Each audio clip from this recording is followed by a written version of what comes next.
Hey everybody, check 1 2. All right, just getting everything set up. Sorry, a little late. Busy day. There we go. And is that right?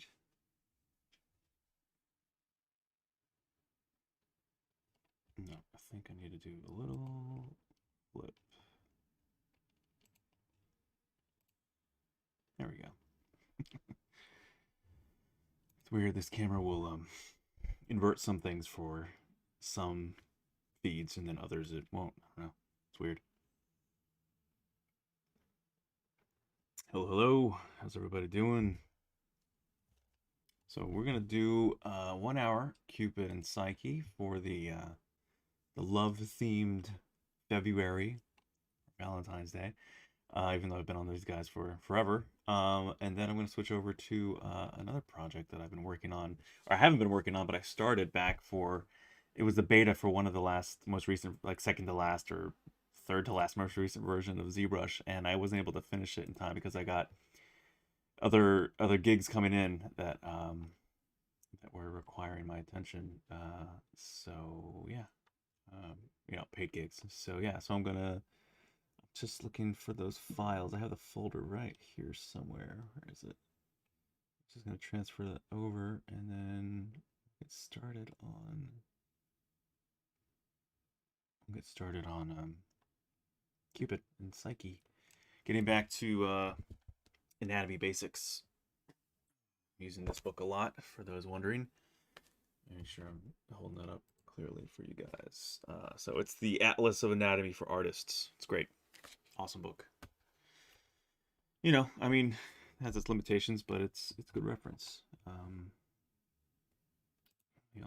I remember last time I took a snapshot of the book and flipped it, inverted the image because it was backwards for the needs of this piece. So let me just bring that up too as some reference. There it is.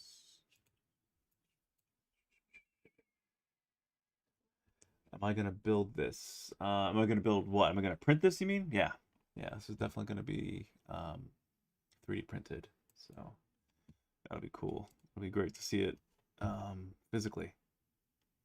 All right, there's the folder. Let's bring it over here.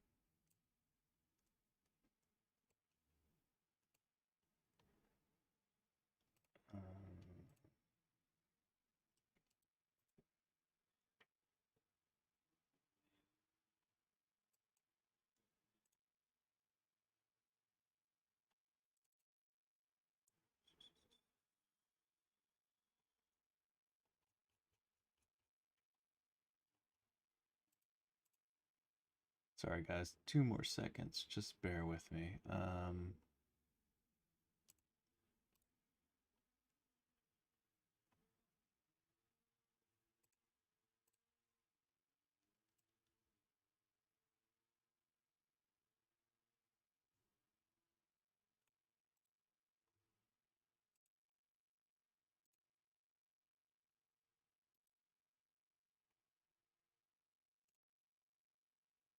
There we go. Okay, transferring that over. And done. Eject that drive. And we're good. Okay. All right. Greetings from Venezuela. All right, dude. Yeah, we got an international. It's always cool to get people from around the world watching this. I always think that's just awesome. Just always excited to hear about what it's like around the world, and yeah, I just think it's so cool. It's so cool that we can all connect from everywhere. Awesome. Okay.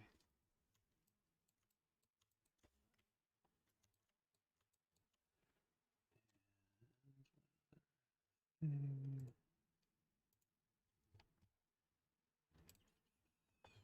some tunes going.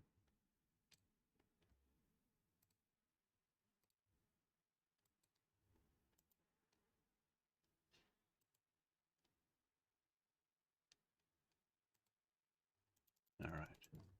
All right. Here we go. So how's everybody doing? Everyone good?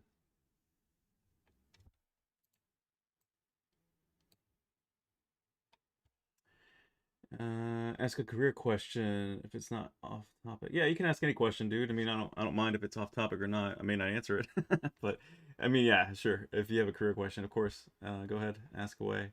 I'm not like the most prolific artist in the world either. I'm not gonna lie. I mean, I make a living doing this, but I mean, doing ZBrush. But yeah, it's yeah. Ask away. If I can help, I will. Um, Angel holding the woman. Yeah, it's Cupid and Psyche. So it's from a famous piece by Antonio Canova. Antonio Canova. Let me see if I can find you. I had it brought up last time. Let me see if I still have those windows open. Excuse me. Let's see here. It's not that window. I have too many tabs open right now. It's normal. As usual, I guess.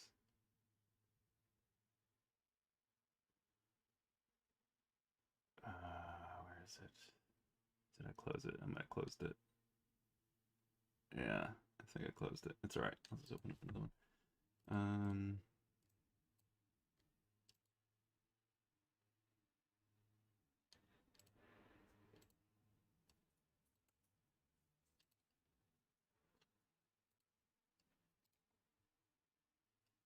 Okay, so for those who are uninitiated,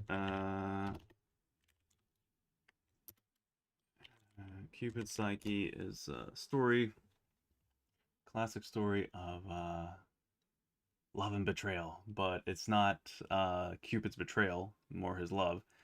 And I think it's the story roughly goes that she falls in love. Psyche falls in love with Cupid, and then eventually he. Let's see here. I'm actually looking up the story right now because I've forgotten some of this.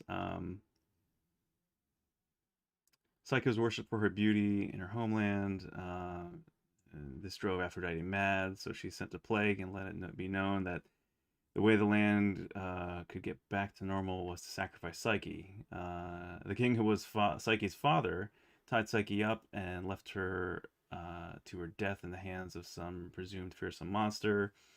I know this isn't the first time in the Greek mythology this happens. The Greek god hero Perseus found his bride Andromeda tied up as prey for a sea monster. In the case of Psyche, it was Aphrodite's son Cupid who released and married the princess. Yeah.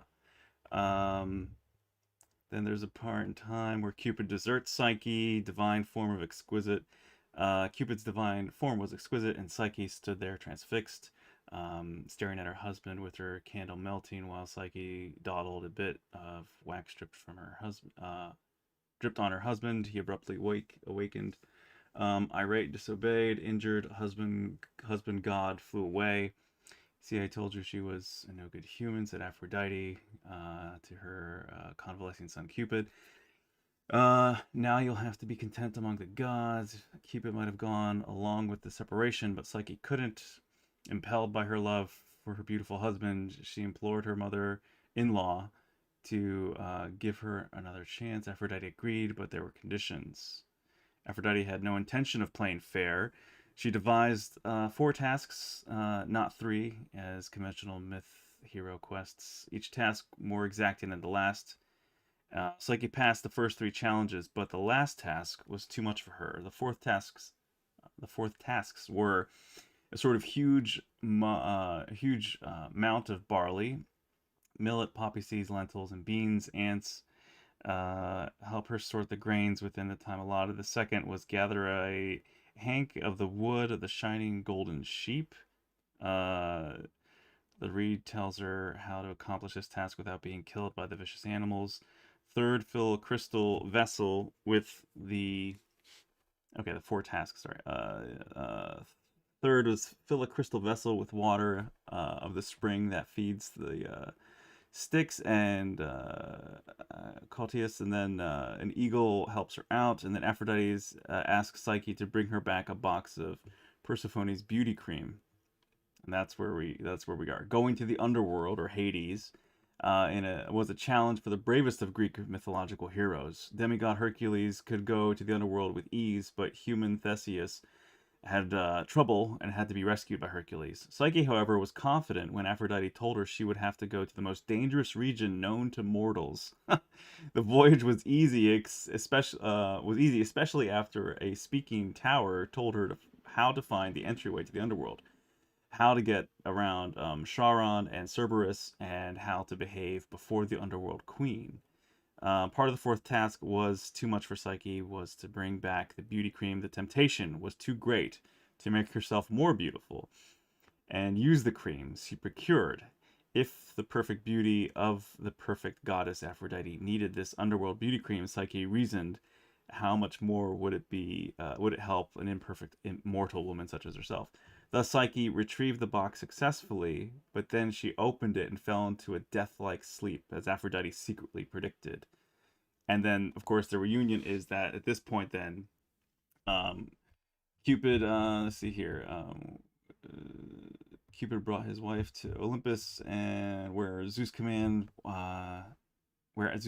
she was given nectar, ambrosia, so she would become immortal. Divine intervention was called for. Story had an ending that would make him happy. Okay, yeah. Yeah. So at that point, then that's where Cupid basically wants to know what the heck's going on. Where's Psyche? And so he descends down into Hades to save her, and that's where the whole Sleeping Beauty myth came from. I think really, because he awakens her with a kiss, because she's like asleep, dead, and basically dead in a coma in hell in the underworld. And so that's where this whole story began, and that's embodied in this famous sculpture by Antonio Canova, which is in the Louvre. So for anybody who's never seen it, you're missing out. Let me show you. I'm trying to find a good one. I should just save this on my computer. I don't know why I haven't saved this image somewhere, but so this is the famous piece that a lot of art junkies know. Super famous statue. And I'll show you the version for those who haven't seen this before. I'm sorry for those who have. Just bear with me one more minute. And my version is on my site. So I loved this piece. I thought it was just beautiful and romantic, and just the shape of the forms and just everything about it's just gorgeous. But I just always felt like the faces and the bodies were still a little, just they're beautiful. It's amazing work of art. But if I could do my take on it, this is what I decided to do. So more of like, imagine a 300 version of this story. If you guys remember the movie 300, more like just embodying and really just emphasizing, glorifying the genders, right? Making the man more masculine, making the woman a bit more sensual and feminine. And so that's where this whole notion came from. So this is the piece that I did. This is the final 3D printed model. So there they are, and this was a mad rush to get this done over the course of a couple days of sculpting, just nonstop, pretty much. I locked myself in a hotel room and just finished it because I had to present it for a talk that I was giving at Wacom headquarters, sponsored by Ultimaker, and that's what led to this being done in the short amount of time that it was. And I'm proud of it for how fast it came together too. I think it turned out great. Definitely not like the finalized, quintessential piece that I wanted, but close enough. So now I've been taking a lot more time just to do this version, and yeah. So from this inspiration to this to now essentially a sequel, so to speak, right? The continuation of the story is their ascent from Hades, as we know they escaped, and they lived happily ever after for whatever amount of time. So yeah, so this is that. So anyway, we were working on his anatomy last time, and I think that's where we'll get back to it. We'll keep going here with a bit more detailing, but I don't want to get too much into it, because too detailed, I guess, because I don't want it to look like necessarily like humans that were just encased in marble or concrete. And I really would like to have it look like true marble, but not too hyper realistic. I'm not going to go to the poor level of detail. I don't need to try to attempt to approach Chris Costa's level of brilliance for those, his work. He's an amazing sculptor, great guy. Yeah. So, um, so yeah, we're gonna get going on this. So yeah, sorry, career question. Bit off topic, but I'm afraid to ask. I'm afraid to ask a girl out because I might lose the friendship if she says no. What should I do? Ah, okay. And then a question: you still working on this? Yeah, I'm still working on this. Someone asked you yesterday, share. Uh, Someone asked yesterday to Shane Olsen his favorite Lady Gaga song. What? I don't really care for Lady Gaga. Have you ever worked for free for someone in your career? I mean, for a year or something to build a portfolio, something you suggest for someone. For a year? No way. No, it's, I mean, unless there's, not for free. Hell no. I mean, unless, yeah. I mean, it depends what kind of, when you're talking about full time, you're talking about like a little piece here and there. But still, no. If you're skilled, no. I'd say if you're gonna work for free, you should be working for yourself.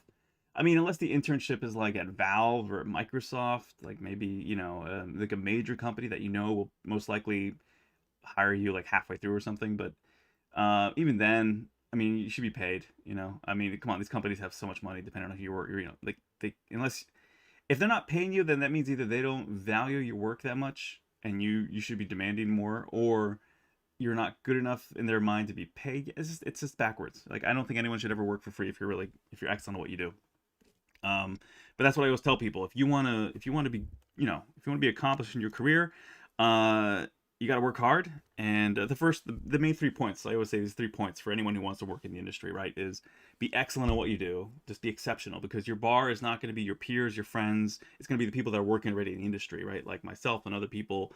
Those are your competition essentially for a job. But it's not like we're actually all competing for the same job. It's always like a small handful of people that are moving from here to there. Usually it's not like, because everyone's typically people who are working, so they're not always like looking for a job. I mean, granted, we do go through a lot of gigs. That's very normal in this industry, unfortunately. Some people get settled in at certain places and they work, they work well to do that. Some people like myself do like freelancing, but it's hard to pick just one place. I think at this point, if I could do some work for Valve, like if I could work on the next title, like a next Half-Life title, of course, that'd be awesome. But I haven't really approached them yet, and I probably should at this point. I've had a couple friends tell me I should, and especially now that things are more remote, because I don't want to move to Seattle. I thought I did in the past, but now, no thanks.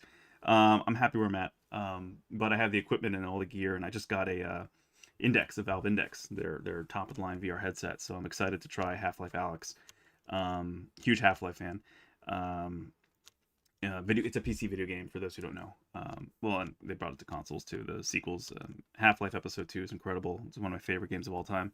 But Half-Life 2 in general, just the whole Half-Life series is just phenomenal storytelling. Very intelligent, very fun, very exciting. Very grounded sci-fi that doesn't really play up the nerdiness factors, like not trying to throw its lore or its stuff in your face. It's just sort of like a very naturalistic way of interacting with that world, and they approach it in the very beginning from a very scientific based approach, with a lab dealing with like quantum physics and experimentation, and but it just doesn't feel very ham-fisted. It doesn't feel cheesy or weird. It's fun and it's exciting. So anyway, huge Half-Life fan, and being a real person who had a biology major in university and then focused in medicine. I love the sciences. I'm a nerd. I've always asked how and why. Those are always my biggest questions since I was like a little kid, and that's why the sciences have really appealed to me throughout my life, and that's why I have a huge respect for them. So when fiction brings in legit, even if it's fictional science, but it still feels credible, it still feels real. That's why I love Michael Crichton, because he was a medical doctor who was non-practicing and went on to make some of the most incredible techno thrillers. He kind of created that genre where it's just bringing up, it's just having a love for and appreciation and respect for real science and all that. So anyway, sorry, I'm getting off topic, but I'm sort of connecting what you're saying with what my approach is to things.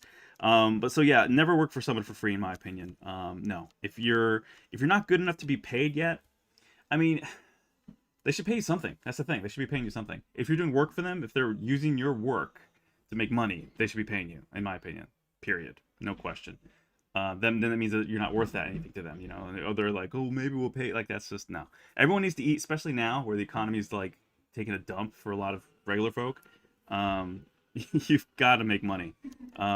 We've got to survive, man. So what I did for my early years and figuring things out for what I wanted to do with art, I mean, I've gotten my hands dirty in just real like blue collar work, right? I did landscaping for a while. I did waitering for quite a while. And I started with like something crappy like Olive Garden when I first started waitering. This was like after college, you know, like a few years, and then early 20s, and then I quickly migrated within 2 years, I think, from there to fine dining, like the highest end restaurant in the city I was living in, and made great money that way, you know. And it's actually funny. It's sort of like this meme that I just saw the other day about artists being paid what they're worth, and it's like someone who's paying you $500, they're like, okay, I really want you to take care of this project now. I'm trusting you with our livelihood, and this is so important. You need to know just how much it means to us, and all this, you know, BS. And I've had a couple clients act like that in the past, and some more recently actually, where it's like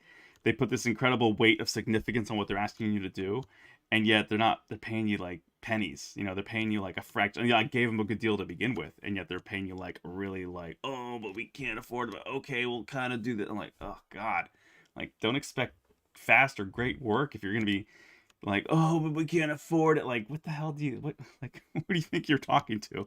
You know what I mean? Like, there's always going to be these people that just try to downplay your abilities, or just don't have any clue. Like, they just think, oh, we just want a 3D picture, we just want a 3D image, like, just put it together, just make it happen, just hit the make cool button, the magic button, and it's just poof, there it is.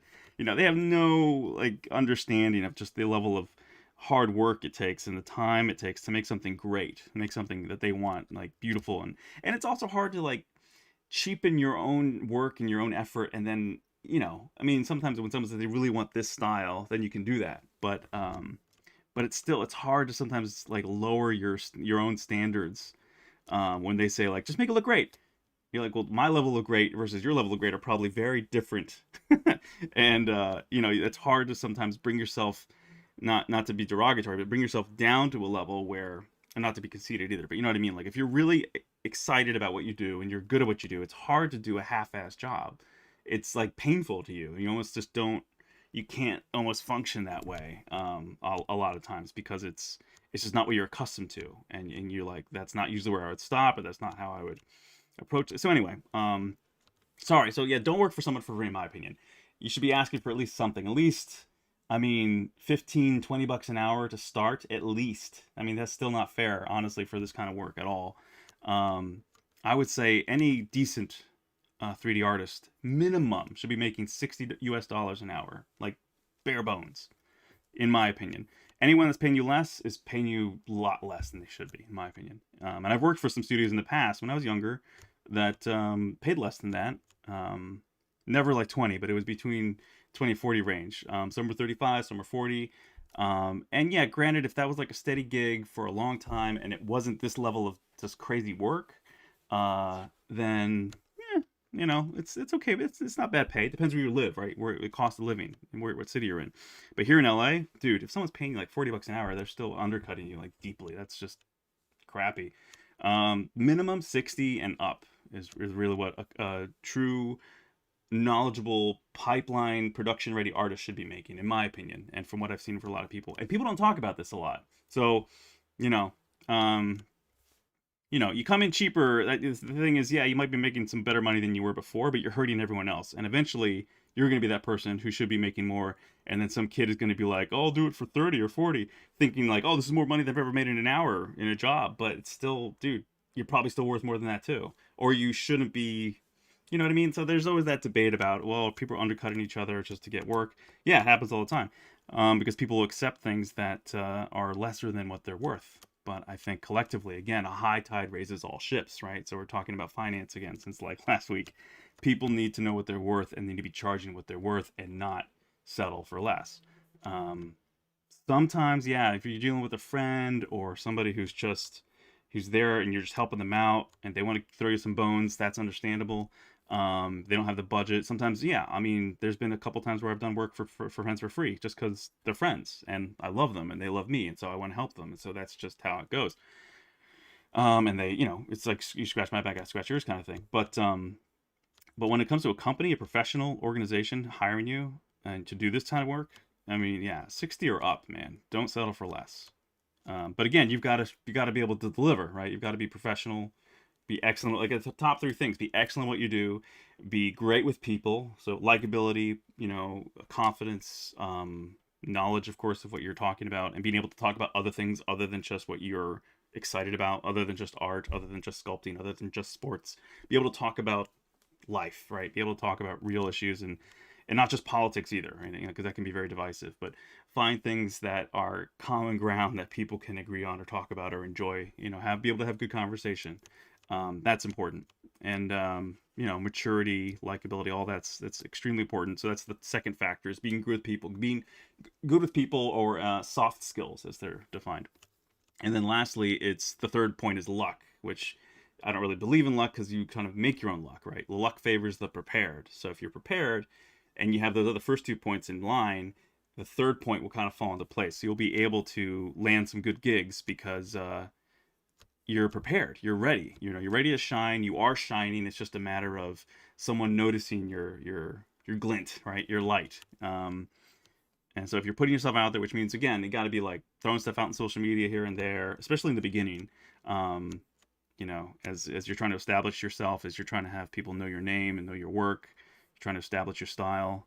It's definitely important to get yourself out there. So anyway, sorry, I'm just babbling on, but I hope that helps. Don't work for free, in my opinion. I'm missing a bunch of chat here as I'm working on the deltoid over here. Sorry. What do we got? Mm.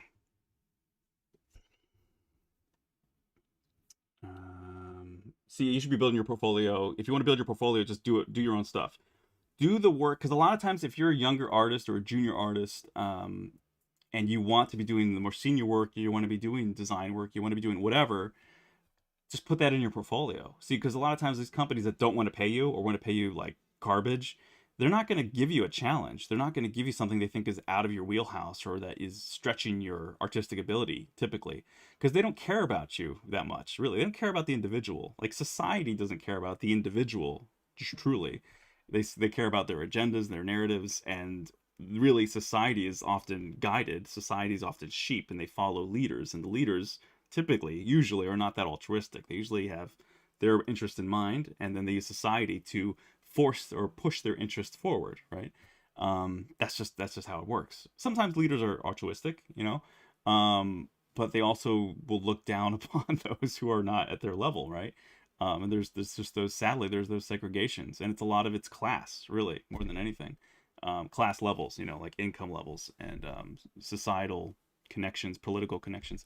So not getting too far off topic, you've got to challenge yourself, right? You have to create pieces, whether it's a whole piece, a whole scene, or just a character. But if it's going to be just a character, that character has to be amazing, right? It's just the head; it has to look like Chris Costa's level of heads. You know what I mean? If you're going to go realistic, or if it's stylized, it has to look like Pixar, right? Or DreamWorks, or Blue Sky Studios, or the great top animation, Illumination Entertainment. It has to look like those kind of quality of characters. Classic iconic Disney stuff. Uh, Otherwise, you've got to stand out. You've got to be excellent. That's bare minimum to area, minimum entry, right? Bare minimum to enter is excellence. Attention to detail, very important. I think my computer's heating up and I don't have my fan on, and it's kind of humid today. Ugh. Anyway, yeah. So, questions,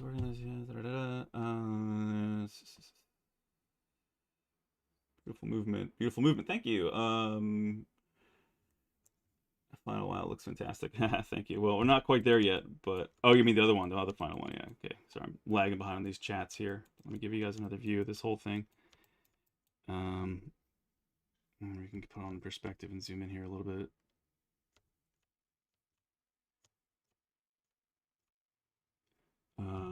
Okay. What else we got going on here?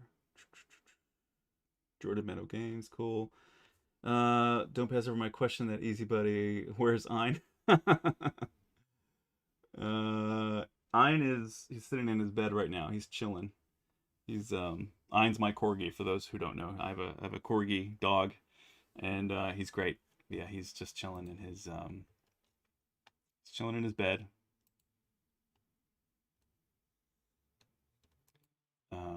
Let me see here. What else we got going on? Out of curiosity, once you get the 3D model done, are there other steps that have to be done to it to bring it to the point of 3D printing? Yeah. Singular examples where structures like, say, the torso would be essentially hollow, but with internal bracing structures. Yeah. There's definitely a hollowing out process that's going to happen to, especially Cupid in this case, because anything that's going to be above, right, the base is just more weight, and so it needs to be as light as possible so that the heavier pieces can uphold it, the thicker parts. So the wings will probably be solid, definitely be solid, and then everything from the insides of his feet all the way up will be hollow, as much as I can, as much as I can keep it hollow, as thin as I can get it. What else we got? Been a while since I watched the stream. Looking good, progress great, and the drama this piece is telling. Thanks, man. Sounds like every client ever. I've used their dealers. Okay, yeah, used car dealers and Marvel CEO to do exactly that. Yeah. Any other kind of profession, art, yeah. One doesn't get plumbers or masons or whatever for work for free. Yeah.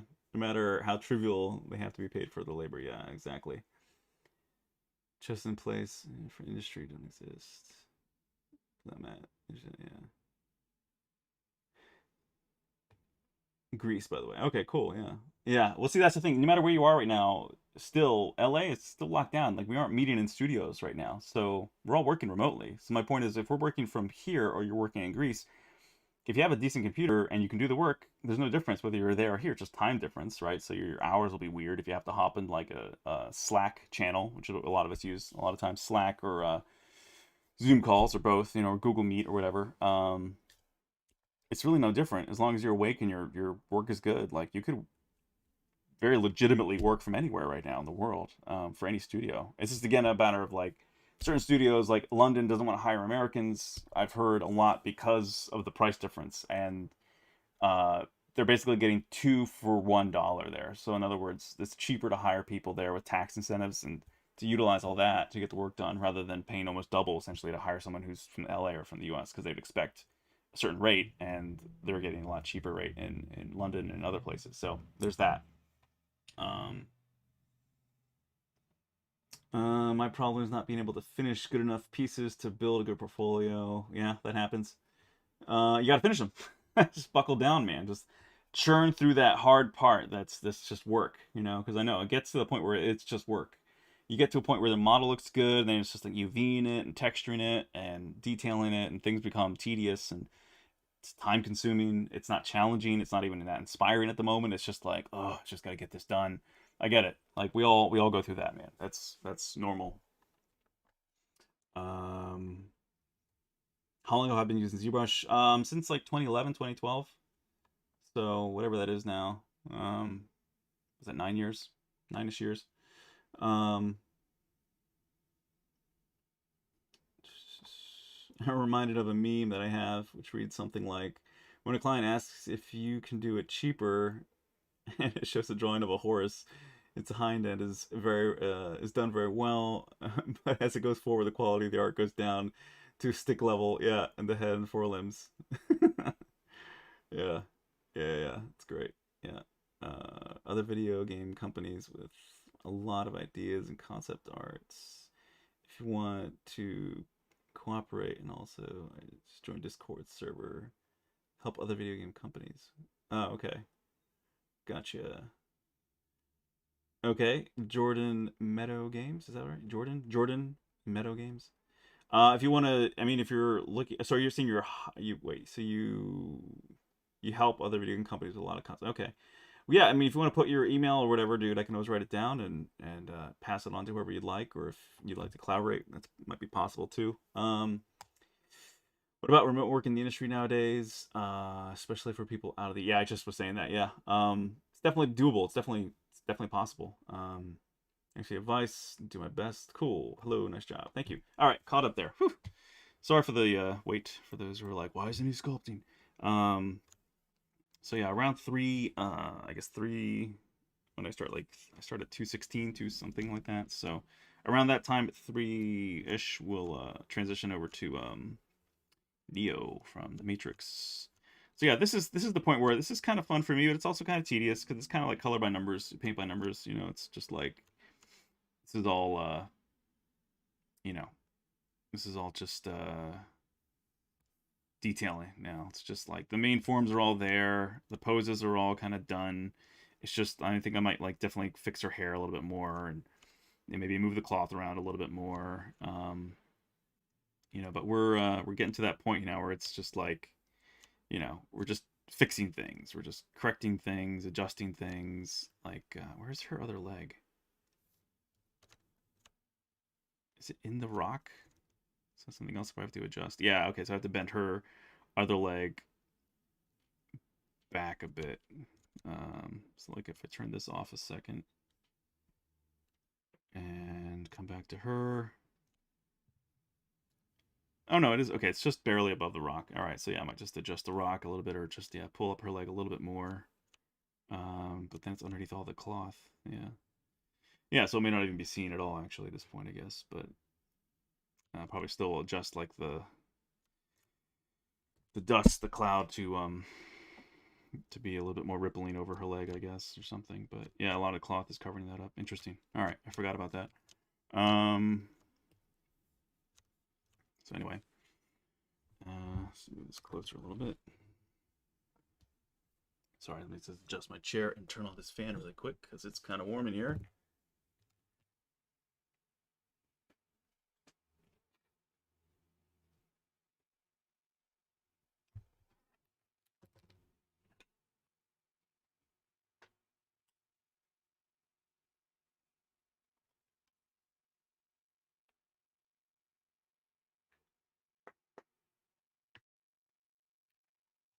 All right.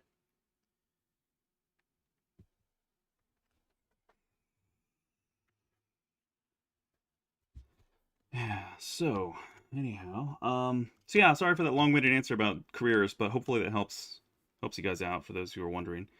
Um, yeah, there's just a lot of companies that will take advantage of people, man. That's just the truth, sadly. A lot of studios out there that will managers, I should say, of those departments that will see people who are just young and desperate and hungry. And if your work is mediocre, that's the other thing. It kind of goes two ways a little bit. You know what I mean? Like if you're coming in a very unprofessional manner to a company, just saying like, I just want to work, just give me anything, like the coffee, like, ah. I mean, some people might respond well to that kind of passion and childish, hopefulness. Others will just take advantage of that. Most people, I don't know. It just really depends, But most of the time, you're gonna get much better response if you got your shit together, man. You're well put together. You're professional. You have an incredible portfolio. Just a great piece. It's just a great set of work to show.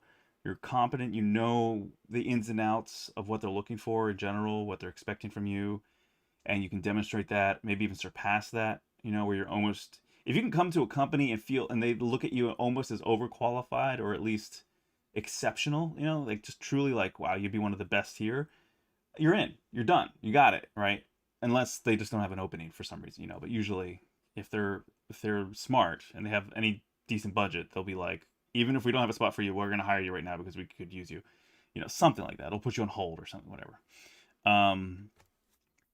So yeah, just don't settle for companies like shortchanging you and saying like, well, you can work for us with an internship and it's not paid, but you'll get experience. Like, dude, I can't buy my groceries with experience. I can't pay for rent with exposure. Like, oh God, it's just I'm amazed that still continues now. That those practices are still happening. I'm amazed that I even had someone recently propose that to me like last year or like earlier this year, I should say. And of course, I told them like point blank, like, dude, you're not getting anything from me if you're not paying. So they agreed. They were like, all right, we'll pay. I'm like, good. Like, we'll pay basically what you want, a little less, but like close. And I'm like, fine. all right, deal. Like, it's very simple. But when someone comes to me or comes to anybody like that, you're already like hurting yourself. And with me, like, I don't really care if we work together again or not. I mean, if you're gonna treat someone badly and expect them to like work for nothing, then I don't feel valued by you at all. I don't feel much worse. I feel actually disrespected by you a bit. So, or what's even kind of just as bad is like that means you're intentionally disrespecting me, or you're ignorant of how to approach people like myself and others in the industry, and that still is repugnant. That's still repulsive, because then it's like, well, I have to educate you on how to, you know, treat people like myself and others and how to professionally work together. Like, it's not my job, dude. Like, come on. Like, I mean, you got to learn somehow, I guess, but that's just, that's them not doing their homework. So that, there's a lot of that happens in the industry, and it's very irritating. And a lot of times it may not be worth your time, and there's more fish in the sea. Like, someone else will come around who's professional and so that meme that I saw the other day was like, $500 client comes to you, and it's like all the stipulations and all this concern and this grandiose talk, and this is all this bullshit you're hearing on the phone. You're just like rolling your eyes, dying, like, that's great. Oh wow, yeah, okay, all right, yep, got it. Wow, yeah, okay. So we're dealing with how much again? Oh, okay, a few $100. Gotcha. Yeah, okay, thanks. Bye. God, right? All that time you just wasted just talking about what? Then there's the $50,000 client, right? What do they say? They're like, hey, look, I need this done by you. All right, yeah, great. You got it? Yeah, cool. Thanks. Got it in the can. Let me know if you need any directions. All right, cool. There's the money. Okay, thanks. Bye. Like, that's it, right? Like, what? You need 50 grand? Okay, yep. Here's the money. Thanks. See you later.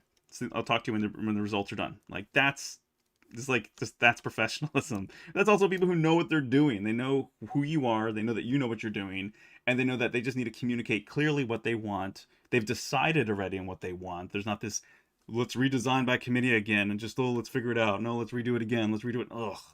Ugh, gross. Like, just so tired of that. It's like, guys, get your poop together, man. Like, get your stuff together, figure it out, and then come to people. Or if it, know the difference between a concept artist, a designer, and a 3D artist, or someone who's doing all of that, right? There still has to be that clarity of like who you're hiring to do what. And if you expect someone to do it all, you better up the price, right? You better be paying them for those, multiple iterations and revisions and just, and that kind of work, yeah. So anyway, it can get frustrating, and that's kind of why I'm also like definitely looking to do filmmaking, right? And to get away from, to do my own films, I should say, is what I'm pushing toward, right? And making investments, making moves that will help me become more independent and less, ball and chained to any one company or any group of people, and to really kind of be able to spread my wings without having to lean on, these other companies or these people who are just looking to have a power trip, or just looking to control you, or just inhibit you, you know what I mean? Like, all that kind of stuff. Life is too short, man. Like, none of us are getting out of this alive. So, make the most of your time. Definitely maximize your energy and your efforts, and your don't waste your time being so angry about things either, getting hung up on things. Just be like, no, this isn't going to work. All right, bye. Done. Move on. I think that people act as if we're all going to live forever, and we're not. Unfortunately, at least not in this body, right, in this form. So, be smart about your decisions and have respect for yourself, and you can ask for respect and do it respectfully as well. You don't have to go off and insult anybody. If they're not treating you well, just say, all right, I'm sorry, this isn't going to work. Bye. Done. Don't waste your time arguing, or, sometimes biting your tongue too. I've had a couple times where I was mistreated, but I didn't see the benefit of just lambasting somebody verbally. And because I held my tongue, because I didn't verbally assault this person, even though I was justified in doing so completely, because I didn't do that, I didn't burn a bridge, I just sort of left it neutral. And then I got thousands and thousands of dollars of more work from that person later on. And then I've had other friends who I've even had discussions with, but they've known I respected them. And we even though we're different, we have very opposing views in some areas, we still respected each other, and I treated them with respect. And because they saw that, and they saw that I wasn't an idiot, also I wasn't just saying things out of my butt, they wound up recommending me for jobs because they knew that technically I was skilled. And so I wound up getting thousands of dollars and lots of great work from those friends recommended me to other people. Um, paid for my life that way. So it's like, you know, understanding how to choose your battles professionally is extremely important. And if you're somebody who's just going to like blast off your mouth and bad talk people left and right, or get overly emotional about certain things, that's not worth it. It's not going to be worth it for you, because you're going to hurt yourself in the process and make enemies rather than, you may not like how someone's treating you, but unless there's some significant, level of like verbal abuse or misconduct in some way, of course, if you're a lady or dude, and there's some sort of horrible mistreatment, whether it's sexually oriented or not, that's another level. But if it's simply just people who are just not professional and they don't know how to conduct themselves with money and hiring, it's just half the time it's not worth it to like, depending on how much money's involved and all that too. Make sure you get things written in writing, and what you're signing, and it's clear how many revisions are being done, if any, that the deadlines are clear. Get certain things and make sure it's always in writing, that you get a contract, and that things are clear. That's very important. That's just part of the professional process. If they don't have a contract, you should have one that you can easily put together and send them, like a PDF. There's a lot of things online that will help you put that together. I'm not a lawyer, so I can't necessarily give you any great advice other than talk to some knowledgeable lawyers. If you have a friend or two who is one, or if you have a friend who has one, or do your research. There's a lot of stuff online you can research, but that's important, is having contracts, having things in writing, so that things are clear and there's not a lot of confusion at all, or any lack of clarity. So anyway, what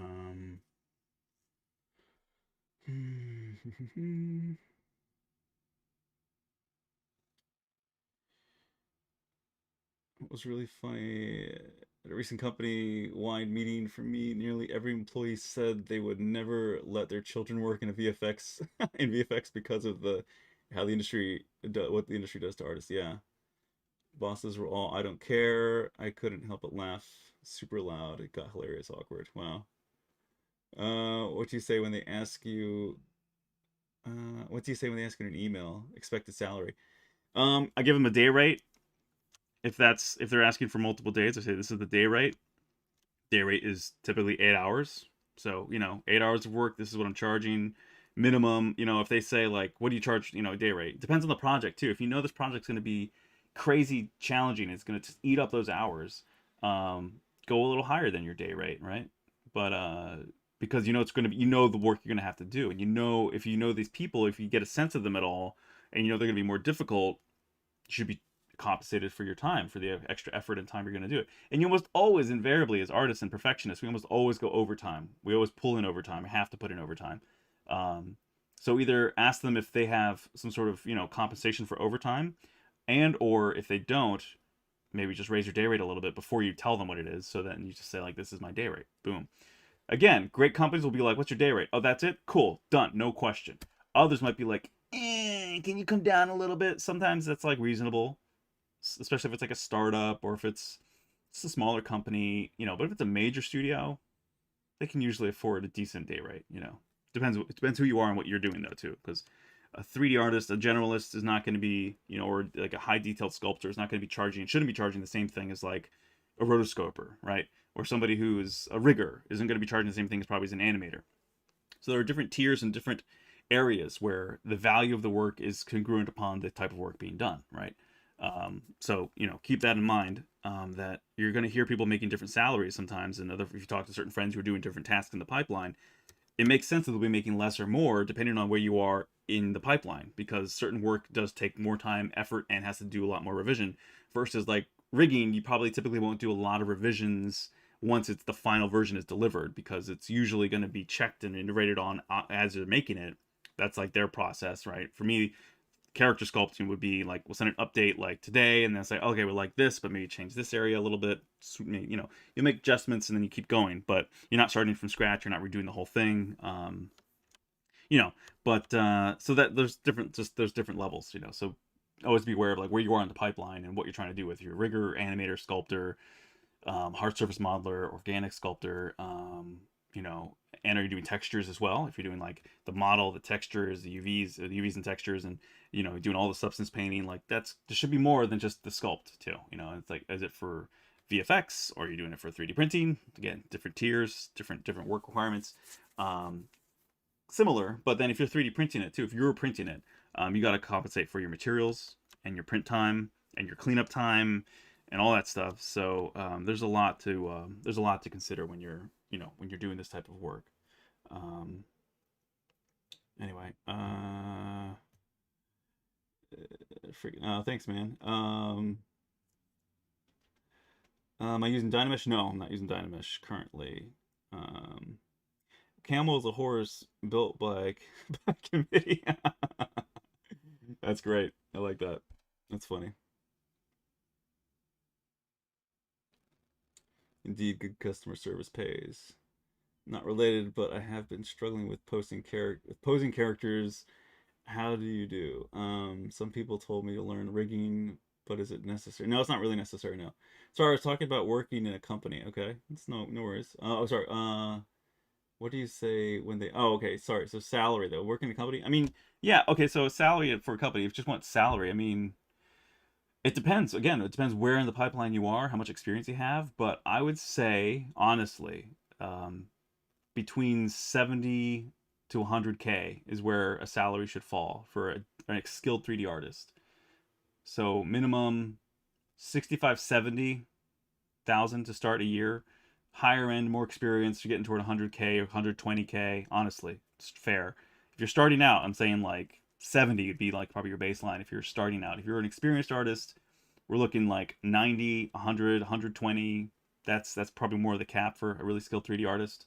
So, US dollars. That's my advice for salary. And again, don't ask all timid. You know what I mean? If you know you're good at what you're doing, if you know you're good at what you do, and you know what you're doing, be confident, be assertive, and be matter of fact. Just put it out there, just point blank to say, what are you expecting for salary?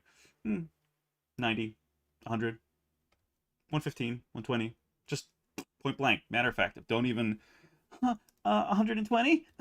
Like, don't you like? They're gonna trample all over you, dude. Right? It's just like that evolutionary like lizard brain thing of just the predator and the prey. They're just gonna be like, oh, this poor little thing, just gonna eat you up, and you're like, we're gonna give you 65. Just go home and with the tail between your legs. Like, nah. You gotta know what you gotta.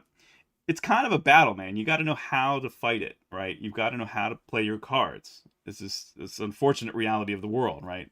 The world of finance is, again, it does not care. It doesn't care about your feelings. It doesn't care about. I mean, most employers don't give a shit about you, sadly. Like, unless you've got a really great person that's running the company and they know you personally, or they have a great sense of character and they see that you're a good person. What if you're a little shit? Then they're not going to respect you. You know, if you're a cocky guy or gal, they're not going to be like, oh, I like this person. I really want to keep them around. I want to see them here on a daily basis. Let's give them what they want. Yeah, that's good. And like, it's like how you conduct yourself and how they view you, or it's huge. You know, of course, again, like you got to be realistic. If your skill set and your work doesn't reflect the salary you're asking for, don't expect it. So that's probably where you will lack some confidence in how you ask for, a rate, a salary. But if your work shows and it shines and they can see it and they're just like coming to you, telling you, strangers, like people who don't know you, say like, wow, I saw your work. It's fantastic. It's brilliant. I love it. Gorgeous. Then you've got it, right? You can pretty much ask for what you want reasonably and they'll give it to you. But if they're coming to you and be like, yeah, you have some nice stuff here. If it's more like that, you might be, you still gotta be confident what you're asking for, but don't expect it to necessarily go through if they're not enthusiastic about your work. Now, if they see it and they like it, different story. But again, there's all these variables, so just keep that in mind. Anyway, sorry. So what else we got going on here?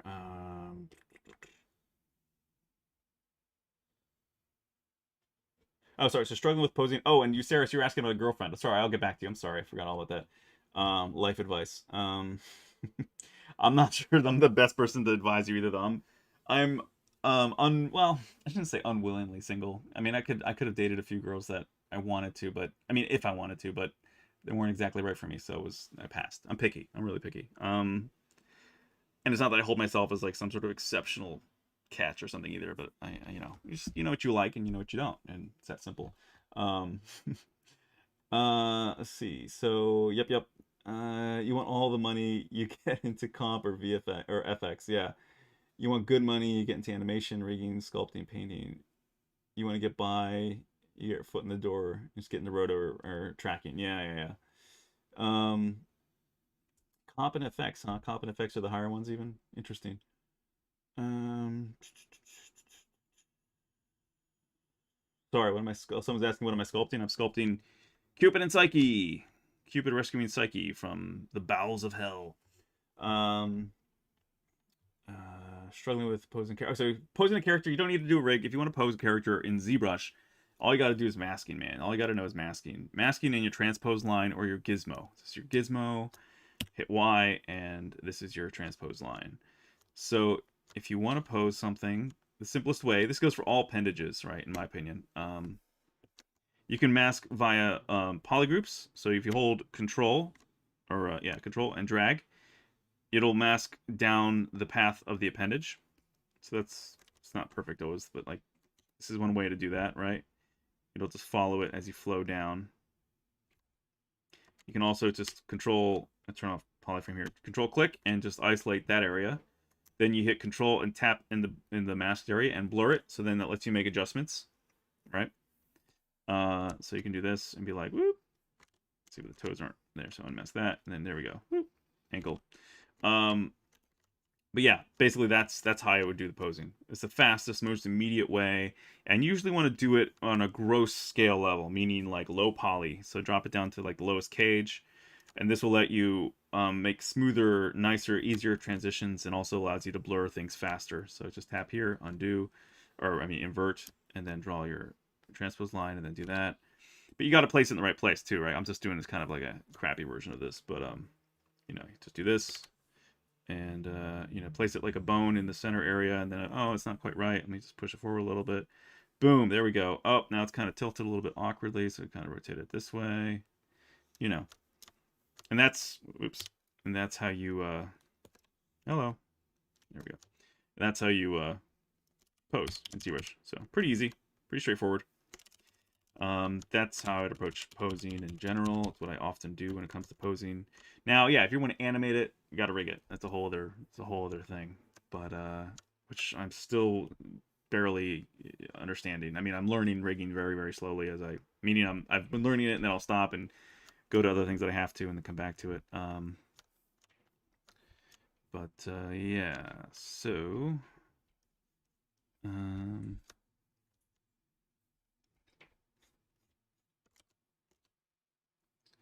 yeah, there's a couple likenesses I want to get to after Keanu's work. And I also downloaded a yeah, but I think I didn't put it on my USB drive. Shoot, and it's on this Cintiq's.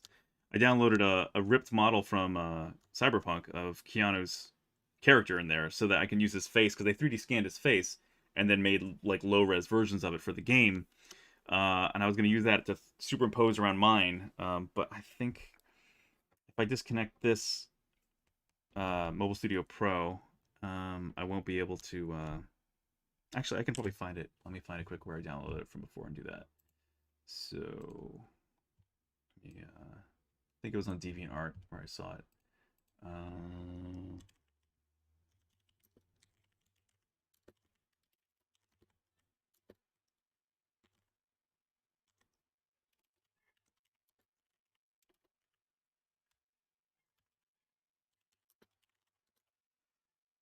Pardon me. Yeah, here it is. All right, cool. Let me just do this quick.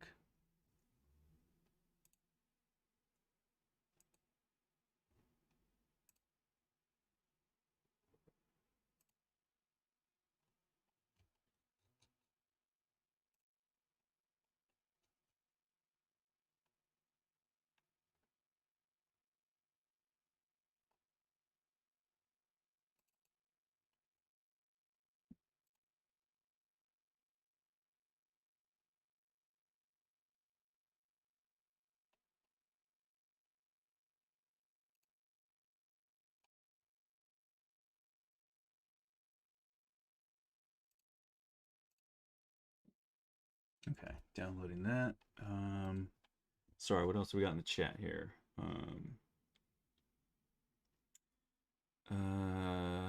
You make the clothes and pose the character, or pose the character with the clothes.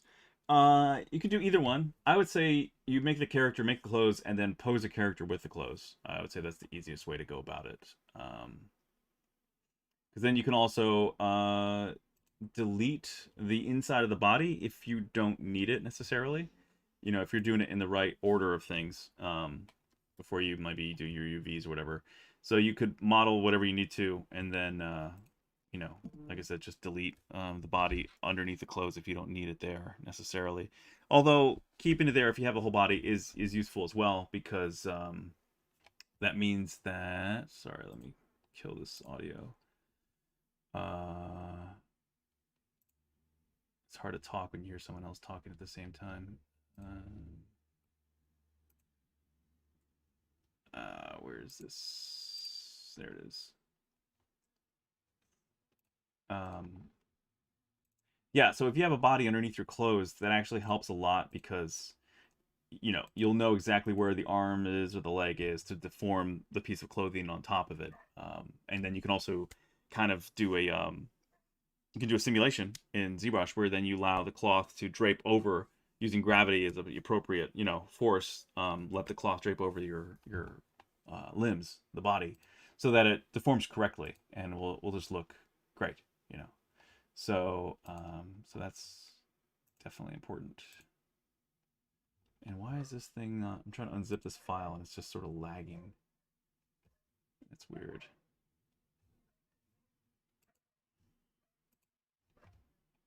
Let's just trying to see here. Just get the thing going.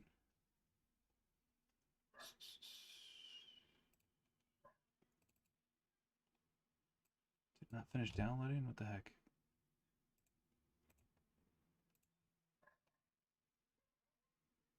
So this is the other thing I was going to tell you guys is, like, I already sculpted his face from photos, from likenesses, from shots of his face, and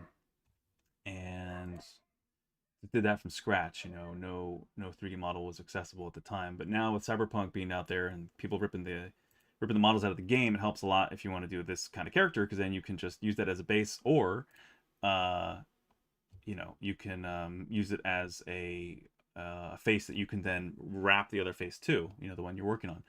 So there's that too. So anyway, what do we got else here?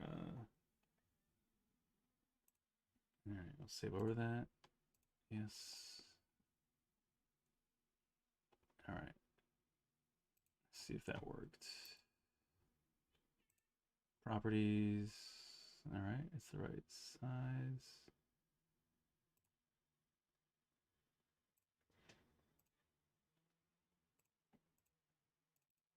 There we go. Okay, it wasn't associating the file with the right program to extract it for some reason. Okay. All right, there we go. Booyah.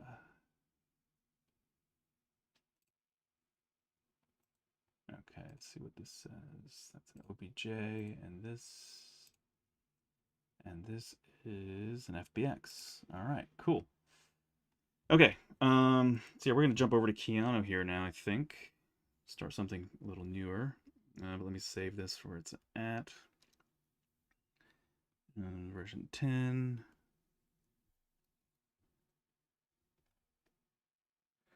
Excuse me. So what do we got here? So what else we say? At this state, you only divide. I'm new at this world. Yeah, I mean, at this state, I'm just subdividing up and down just to edit things. Going tomorrow to my boss and become probably fired. You can ask for a raise. CACPER, I guess is how you say it. KYC. Yeah, it can be a Dr. House, but you gotta be a Dr. House. Yeah. Thank you very much. Is it hard to start a business in 3D reselling industry? 3D reselling industry? Do you mean like selling 3D models, I guess? I mean, yeah, I'm sure that's challenging to some degree. Okay, this saved. So now we're going to get to Keanu. So please don't judge us too harshly right now, because this is definitely work in progress. And his expression is being taken from the shot in the Matrix. So it's not like I'm just making this weird. It definitely does not look great yet because it's not done at all. So let me just put that out there before everyone's like, "Oh my god, it looks horrible." Because let me see if I have that shot here. Because this is what I'm referencing. All right, and I saw some other shots where he's making basically the same kind of cringe, like he's almost wincing, like it's definitely like a strained face. You see here, it's actually not the most like cool calm face. He's more like he's really like squeezing one off here. So I may not go quite this hard, even though I sort of have. That's where I've started to this frown. um so I might change the expression a little bit to be a little less like strained and just like he's taking a shit. Like he's like having a bad day. So but God, I love it's like I want to do a shot, basically an image or a sculpture of this whole sequence where it's the in between of this moment of this actual. So I'm a huge Matrix fan, and I took Taekwondo. Right, I was taking Taekwondo right around the time the Matrix came out, like right the year of, I think, is when I started university. I started taking Taekwondo, and so all of us got into it, and we were just so stoked about the Matrix, and we were just like, we want to learn how to do those moves as much as humanly possible, and it was great. It was so much fun. Uh, so, um, I learned how to do a nice, almost triple. Really, it's kind of a triple. When I was younger and lighter, I could really get up where I could do one, two. So I start right, left, right, because I'm more right-footed. So I'd be able to like kind of, if you run fast enough and you run toward a really long, tall, heavy, like 300-pound punching bag, I could get up to the point where then it would just be like a nice jump kick over the head, really, because I got high enough off the ground where it would be like good 6 foot plus tall person, no problem. Um, and I could still do a pretty good mean double kick up there. But man, I was 18 and 19 when I was doing this, so I was like in the prime fitness. Now I'm heavier, a little heavier, and just more muscle too, but like just a little heavier and just out of shape. I've got to get back into shape. So I'm actually looking forward. I'm saving up for a nice, really big punching bag for this for my apartment, so I can get back into things because who knows when the freaking gyms are going to open up again.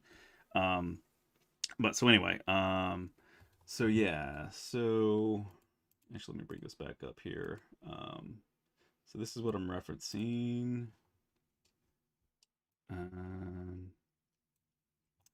And what we can do is this. And I'm excited for The Matrix 4 in a cautiously optimistic way. I can't think of a good film that Wachowskis have done really since the first Matrix. So I'm not sure I have much confidence in Lana doing a great job. But we'll see. We'll see. Keanu and his people, who from John Wick, are highly involved in this next one, I've heard, and not in the writing, but in like second unit directing and stunts and the action. So I'm sure the action will be great, but I'm really curious of how solid things are going to be in the storytelling department, because that's in the end what matters. All the effects and kung fu can just go by the wayside if the story is just stupid, or just too politically like social justice, or just too just ham-fisted, where it's like, oh, we got to do this now to be politically correct and relevant. Like, ugh, spare me, please. Gross. Just tired of all that BS. We want great action. We want a lot of the stuff that we traditionally enjoyed from action movies. We don't want to be preached to about, pop culture politics. We don't need it. No one wants it. The biggest fans of this stuff that weren't fans of this for that reason. Like, that didn't exist in those films. So that's my argument with that. It's like, give us great action, give us great storytelling. Don't give us like current pop culture, temporarily, contemporary relevant stuff. So this facial expression, I'm assuming this is a more high resolution, tighter shot of a very similar expression he's making here. But again, we all make funny faces that we don't realize we make when we're speaking, when we're laughing, when we're doing all kinds of different things, and especially when you're doing a strenuous physical activity. And I know this because I even went to it was PlayStation Experience, which is like Sony's PlayStation E3. I went to their PlayStation Experience like 3 or 4 years ago now. It was like their second or third one. And they had this awesome bullet time camera rig set up. So it's like a half moon, a C-shaped array of cameras. So like about 50 cameras or so, maybe more, that are, or maybe a little less, somewhere around there. A large number of like, whatever it was, like Canon D Mark III or something cameras that were encresting this area where it was a Spider-Man promotion. So it was the new Spider-Man game. That's now the first one. They had the second one now, Miles Morales that came out. But the first Spider-Man game was just coming out, and so they had the bad guys. I guess I don't remember. I haven't played the first Spider-Man game yet. I know I'm behind. I need to get to it. But they're the bad guys who are these like Asian gentlemen with kabuki masks on, I think, and then suits.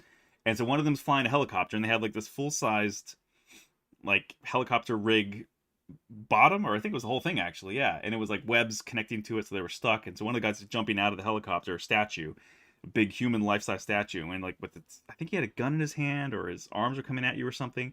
So they wanted people to do all these funny poses or to jump up and act like they were webbing him, or do all these things. So I did my favorite like Matrix double jump kick, and they got it right at the moment where I had the peak of my kick up in the air. So my foot was way above my head, and my other leg was underneath me, kind of like this shot of Neo, except at the highest peak.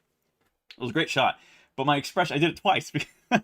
we did it again because they're like, yeah, that one expression's kind of funny. And so when you see my face, I'm just making the most unintentional strained face of just like just pushing myself, and it's hilarious and it's super embarrassing.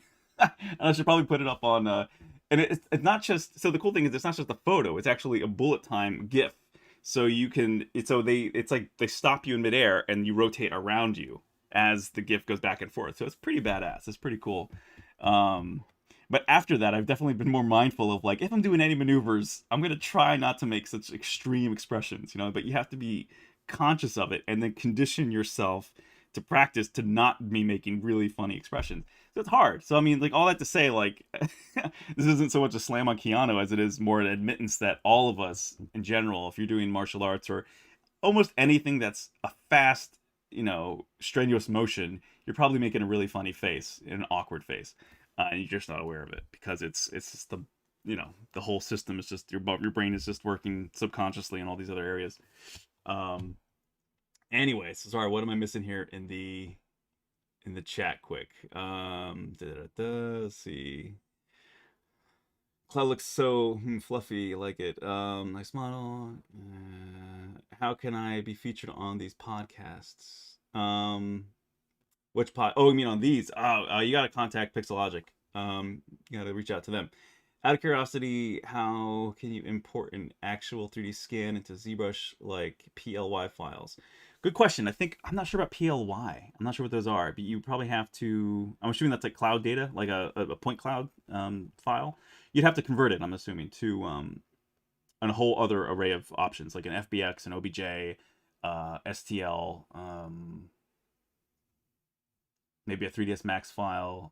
You have to convert it to some other format that would be accepted by ZBrush. Okay, so this looks, it's embarrassing right now because I'm not at all happy with it. But this is how you get likenesses, right? This is one way to really nail likeness. It's not the only way, but it's a way, and it's a useful way. So you want to just use the transparency. You can also bring the image into ZBrush and have it locked into Lightbox, or what is it called? So we're looking for Spotlight. But so I mean, I was getting there, but like, yeah, certain things like his I think like his jawline here has come a little off. I mean, the lighting doesn't help either, though. As you keep really looking at people's faces, you're always going to see asymmetry. Like, things are always not symmetrical. Like, the more symmetrical, the more attractive. That's what they say. But you're going to see like slight variances in people's faces. So you're going to see like one eye's a little higher than the other. The nose isn't quite straight. It might be a little crooked, or teeth always have some issue. Typically, they're never perfectly straight, even if they've had braces. After a while, they go in different directions. So here's some other headshots I found of Keanu when he's younger. This is closer to the Matrix, actually, too, because he definitely looks a little older now. Here he's very unenthused, but this is a great neutral expression to start from. So this is a great place to start from. He looks super unenthused. This is a good shot. That's a good shot of him. Good headshot. It's a bit closer. So I was just looking up all these different headshots of him from back in the day. It's amazing just how much younger people look. I mean, he still looks great now. Everyone says he looks ageless, and it's like he does look older now, but still, people around his age who are 50 don't look nearly as like young as he does still currently. So then let's find that model now. So we've got a Kiana model I can import. So we go to the star and we can do, let's try,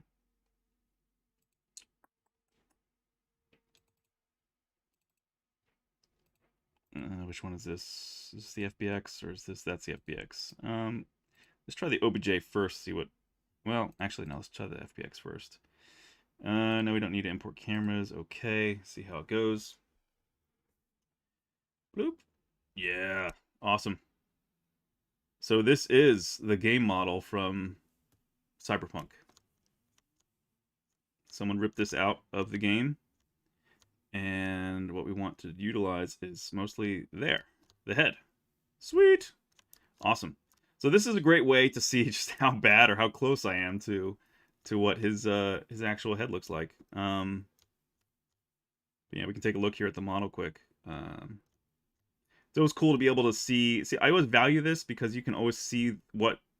This is for anyone again who whoever wants to get into the industry. Doing this is a great way to see what the final product is expected to look like, right? And how it's organized, how it's built, how it's UV'd, all of that. So I don't recommend at all, of course, illegally stealing or downloading anything that you shouldn't be. But if this is out there and it's free and it hasn't been taken down, take advantage of this stuff. It's out there for you to look at, to use, to learn, right? You shouldn't be selling any of this because that's illegal. I know some people try to do that and it's BS.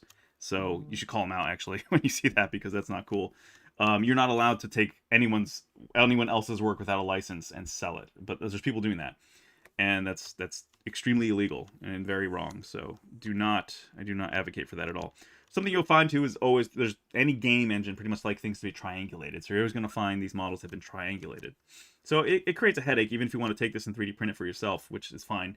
It's always a headache to often have to deal with these things, because then you have to like close things up, and if you want to pose it all, you've got to remesh it. So there's techniques to doing that too, where you'd have to sorry, it's auto saving right now. You'd have to z-remesh this, right? But you want to duplicate it, any object, z-remesh it, and then do projections, to match it to the other one, or use Z-Wrap, which is a great plugin for ZBrush. I don't think I have it on this machine. I have it on this portable machine, but not on my portable machine. My Wacom Mobile Studio Pro is plugged into my PC right now, so I don't think I have that on my PC. So I got to buy it again for PC. But still, this gives you great insight, into just how they expect the models to look. All right. Interesting. I'm wondering if the guy who downloaded this, if he closed holes here like this, or if that's actually how they've modeled this. So, but it's always cool. It's always very cool to see this kind of work, and what they've done to create what you're looking at. Just dog tags, and like the arm. It's like the arm is pretty detailed here. Oh dang, that's awesome. It's got little like knives in the back. Sweet. A nice elbow. So we do an auto group here. Boom. So auto grouping, polygrouping will quickly separate all the pieces within a subtool. So if there are any separate geometry that's not welded together, you're going to get this. So now you can see actually individual parts of the Cyberpunk model, right? Pretty cool stuff. And this shows you just how the detail they care to put into this thing, because there you see this individual teeth, right, for the rotation of the joint, so that it looks and will basically be functional, right? Like you could almost 3D print these parts as they are, and just put a pin through there, and that would actually work. That would actually be a hinge. So that's so cool when you can actually see mechanical parts that are designed. Because it's one thing to design it for 3D printing, it has to be able to work in real world. But when you're looking at something from a VFX or game standpoint, you can totally cheat everything that would be able to never work in the real world, but can have it animate and work, looks like it works in the game. Or like Transformers in the movies, all those moving parts and gears, and it's all that's just like greebles and nernies, and it's just crap that's thrown in there that has to be deleted. That's like essentially visually deleted as they implode on themselves or unfold, and they add them more. The geometry is then created or exposed or shown at that time, but it has no functional. A lot of times it's not it's not done like the Japanese actually designed the original toy Transformers to be like, where they were just these incredibly detailed, functioning puzzles that were just so intricate that could fold together and look like a functioning vehicle, and you could roll it on the floor and then unfold it or transform it, or just transform it and have it actually be a working robot. So so there's different levels of detail that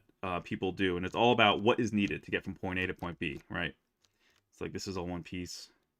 Very cool.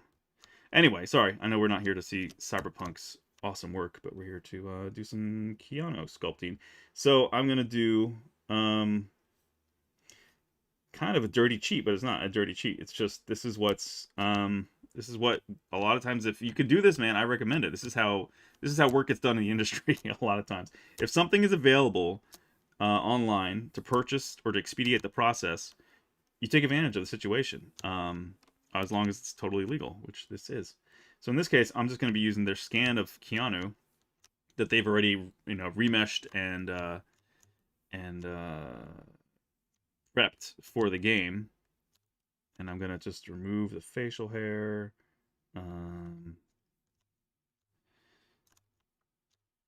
Eyelashes are a good reference, and the eyebrows are a good reference, but don't need the facial hair. So then we go there. He's got a scalp or some sort of like cap. I guess that's probably for the rooting of the hair, maybe? I don't know. Or maybe that's for like finer hair, like for fuzz and like a transparent texture, maybe. I don't know. It's an interesting question, because I don't think this doesn't have the texture maps applied, so I'll do that. But so this is his face. Very interesting. Very, very close to what I think what I was doing. I think I might have exaggerated certain features, of course, because the face is making a really extreme expression. And I think his eyes are actually closer together here in the scan than I had.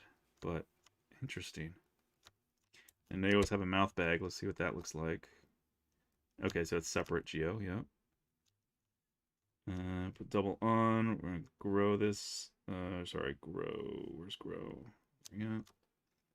So there's a mouth bag. Put the polyframe on so you can see the geo. See, it's a bit stretched, but no big deal. And if we invert that, what do the teeth look like? Come on, zoom in. Here we go. Interesting. Auto group. Okay, so the top teeth and bottom teeth are adjoined to the lower and upper jaw. And they got the tongue separate. So we solo this out quick. So that's how they did that. Interesting. Nice. All right, cool. So you're getting a little behind the scenes look here at how Cyberpunk's modeling has gone for the game. It's a shame there's so much controversy and so much disappointment surrounding the current gen version of the game, because I've been playing it here and there. I haven't really gotten back to it in a while because I've been so busy, but I'm not crazy about it, but I'm also like curious, intrigued. I'm not like super disappointed by it either, though. I'm not like, oh my god, this is horrible, because I've been playing on a beast of a PC, so it's really luckily that I'm not having any real major issues with it. Initially they released some updated drivers, but then those updated drivers started screwing around with Unreal, so it was crashing Unreal, and so I had to regress. I had to roll back my updates of the NVIDIA drivers back to 457.51 is the version of the Unreal drivers that I'm using now, because of the NVIDIA drivers, because it was messing with Unreal. Okay, so there's his head, so we're going to bring that over into mine. So here's mine with the angry expression and the jaw that definitely needs to be adjusted more. So now this is going to be funny, because we're going to see how bad I'm going to humiliate myself here, see how bad mine is compared to the actual scan of Keanu. Granted, I was going off of only photographs, so we'll see how far or how close I got. So now the scale's probably much different, I'm guessing. So we hit F. Yeah, the scale's like massive difference. So what we will do is just hit unify to bring this one down to bloop, to my scale. Or at least closer. It's not perfect, but all right. And now we're gonna shrink it. Sorry, I'm missing the chat. I know there's a bunch of questions probably. Sorry. Let me get back to this quick. Out of curiosity, can you import? Yeah, I already talked about that. What's your take on generalists versus specialists? Will I be more valuable to a company and get higher salary if I also know about other aspects such as rigging, animation, texturing? Yeah, I mean, I would say a good generalist will be paid probably more or comparable to an expert sculptor, production pipeline artist, but uh, you're be comparable. You know, I mean, if you're doing a lot more, if you're expected to do a lot more, yeah, you could probably earn a little bit more. But I would say what's most important to hit the ground running would be to become an excellent specialist in some area first, and then broaden your horizons as you go from there. But at least with one thing, you can focus on it and get better faster than trying to be excellent at multiple things, which all take a lot of discipline and a lot of time to learn. Like being a rigger takes a lot of effort. A great rigger, being a great animator takes a lot of effort. Being a great sculptor takes a lot of effort, years really. So, you know, you really can't become an expert in all of those and be excellent at them all at once. So I would say focus on whatever most interests you and then branch out from there as you go. But I think that's the best way to maximize time versus money earned, in my opinion. Um, jump from PLA to OBJ, cool. All right, Matrix faces. It makes that face a lot in the Matrix. It's funny. While you're sculpting, do you recommend making a character on a T pose and then pose a character already posed while sculpting? I would say whether it's T pose, A pose, or Y pose, or whatever, um, T pose or A pose, or just, you know, like straight down. I would say probably T pose is the best because then it gives you the maximum. It's the most neutral. It gives you the maximum range of arm motion from there. Usually sculpting opposed, I mean, that's more classical way of sculpting where it's like you have to break symmetry very quickly, immediately. You could do posable symmetry, but that's wonky. So I would say, yeah, I mean, it depends what your needs are too. If you know you want to use this character and pose it again, create it in T-pose first, and then pose it, and then add and sculpt and refix the details that might have got stretched or pinched after you've posed it, versus just sculpting it posed already, where then it kind of kills any future projects you could do with that character. And especially for production, you never sculpt anything posed. You sculpt it all neutral T-pose as much as possible. What else? I love the Matrix. Takes me back to the good times. Yeah, man, Matrix is awesome. Matrix animated code wallpaper thing behind. Yes, it is. It's Free Your Mind poster. It's actually from the Matrix Reloaded, but it doesn't say anything about the Reloaded except in the tiny text and the billing block at the bottom. So yeah, I bought that a long time ago. Everybody asked for it almost every stream. Someone's like, "Is that a Matrix poster with LEDs behind it?" Yes, it is. I made the raining LED background by buying a bunch of Christmas lights that rain light down and just affix them to the back, install them behind it, and just plug them in, and then it's a perfect Matrix code. That I lined them up with the specific lines of code in the poster, so I love it. Yeah. Also, we say how you present the sculpts. I want to make a portfolio, and I see an art station. They take a front, back, side view, but I don't know how they do it. What do you mean? It's just render it, you know, or just do a screenshot. So, you know, you just like in ZBrush, you just be like, here, boom. If you want to do it in line, you can just do Photoshop together, or you could just do like hit S. So that's Control S, and then do this, and then Control S, and then again do this, Control S, and then just do like bloop. You could just do a really quick and dirty just screen grab. You know what I mean? If you just really want to show something, that's how I do this with clients a lot of times, where it's like, all right, just do this, bam, done, like screenshot, except it's not meant to be doubled like that. But that's an easy way to take care of a lot of stuff you have to show clients, or, you know, show your portfolio if you want to show things, front, left, right, all that kind of stuff. What else?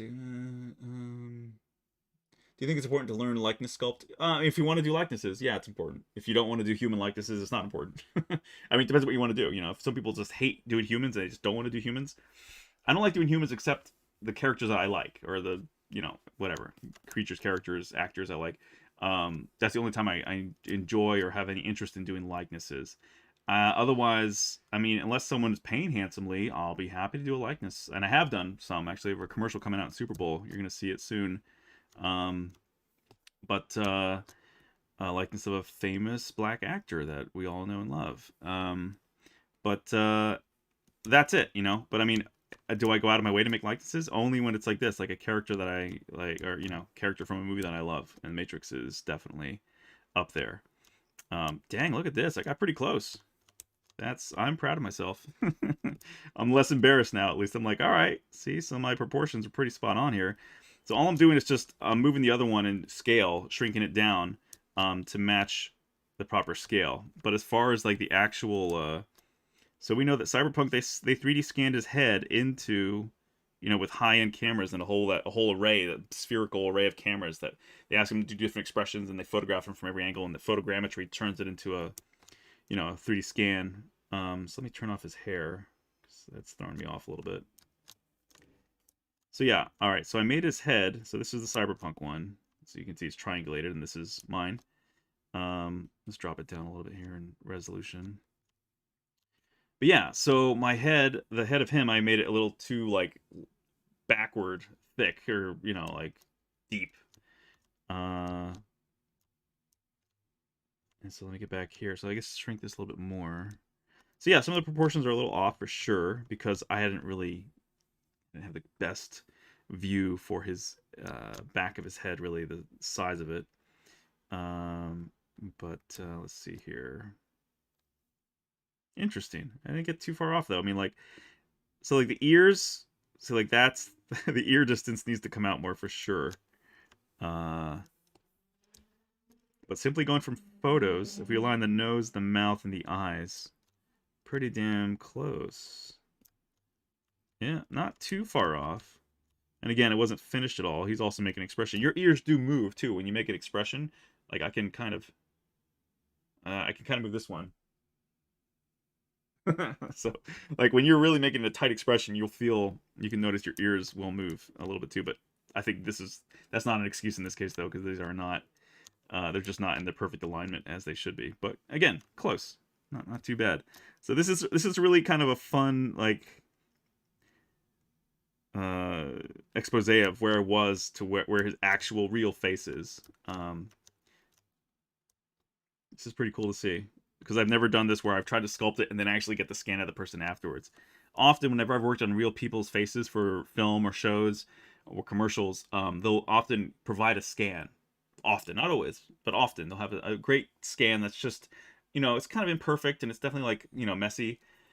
Sorry, I'm about to sneeze. Tickle. But you have to re-topo it a lot of times. So then you have to use a great clean human mesh that either comes with ZBrush or download one from wherever.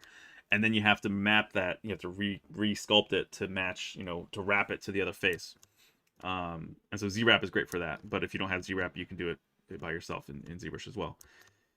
So, yeah, so it's interesting to see just how close and far I was in some areas. But again, expression is different too, so the mouth won't be perfect, the nose won't be perfect either.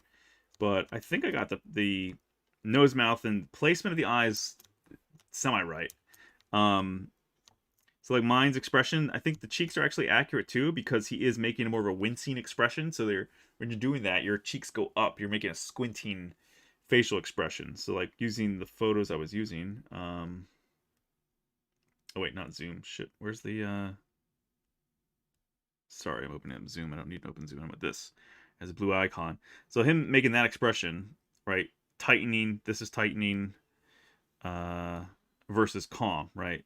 So calm versus tight. The nose, you're definitely going to be lifting up the nostrils as you flare up, right? In anger, frustration, focus. And then you're pulling down here, and this is coming up. So it's doing that. It's a very much like a rage scream kind of face.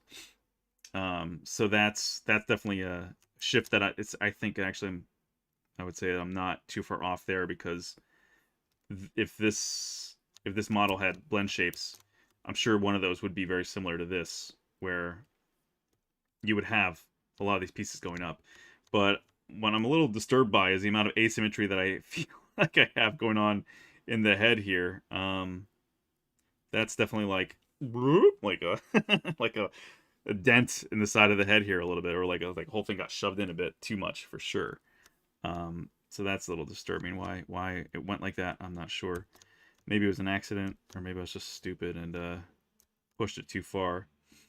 So I'll have to fix that. Eyes. placement of eyes is pretty close. Gotta say, it's really only thing is they're not. I put mine are too deep compared to the actual scan of Keanu. So that's interesting to see too. That I but not it's not extreme. You know what I mean? Like again, it's a bit of a you could say proportionally it's like a quarter of an inch or maybe yeah around that in realistic physical terms. So it's not a tremendous amount of difference. And again, I wasn't done with it, but this really helps a lot now. So and I think the nostril's a little too asymmetrical though. I think I flared it up on that right side a little too much. But he is making a snarl, but I'm not sure how much of a snarl was he really making. So let me turn off zoom. Zoom is trying to turn on. Sorry, what do we got in chat? POY files are typed put out by 3D scanners used by the company Cyberware. Cyberware scanners were used in the movie and other industries for about the late 80s to about 2010. Sadly, the company is no longer about anymore.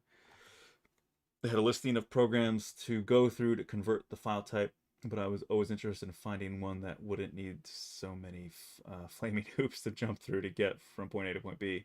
I have an aunt who worked for them back. Oh, cool. That's pretty cool, dude. She should be able to. She should have the solution to all the software you need to use. Buy game ready characters. All right. So, is there a place to buy game ready characters from a game company? No, not from a game company typically, but you can buy game ready assets from many different vendors. And a buddy of mine and I we've been talking and very very slowly putting together a site that would allow you to buy some animation ready game rigs or rigs period. Rigs meaning it's the rig connected to the model with texture maps and everything. So it's ready to animate. So you can animate it for your own animation learning skills, or you could put it even into a game. So you know there are places like that. My friend and I are trying to. We've been slowly meandering because we both have other things going on, other things that are like work, you know. But this was like another side income kind of thing that we've been toying around with, and I need to finish a Batman character actually for him for that, and keep going with other characters, other non-copyright characters that we could sell. He's going to give away the Batman and Spider-Man for free. I think he's giving Spider-Man away for free already. Let's see here. So yeah, what helps you to motivate yourself to be creative and keep studying and working? I'm a student, and I can easily fall off from the study sessions and play video games instead, even though I know I have to practice. Yeah. I have so many questions. I wish you would read the chat more, but I can't expect this from you. Sorry, dude. So Lemon Cat, is it Lemon Cat 13? Okay, so yes, I'm sorry, we've been just talking a lot here and analyzing things, but it's all good. I might go a little bit. I have to go a little bit past 4 anyway because whoa, it's locked to the mouse. Because I was late. But let me make sure again because we have a new schedule.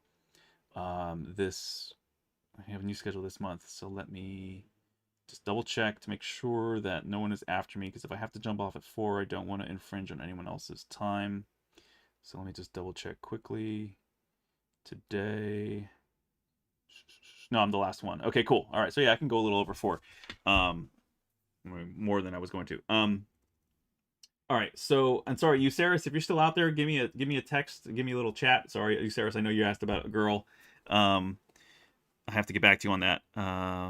And so Lemon Cat, you want to know what motivates me to be creative because you get distracted by video games. So I love video games as much as the next dude. Like I will tell you, I grew up being a gamer since video games were available. So my dad introduced me to Pong when I was like single digit age, like very low digit age, like 3 or 2. I remember him introducing me to Pong because he had that from the 70s. So I was playing that I was born in '82, so I was a young '80s baby, early '80s, and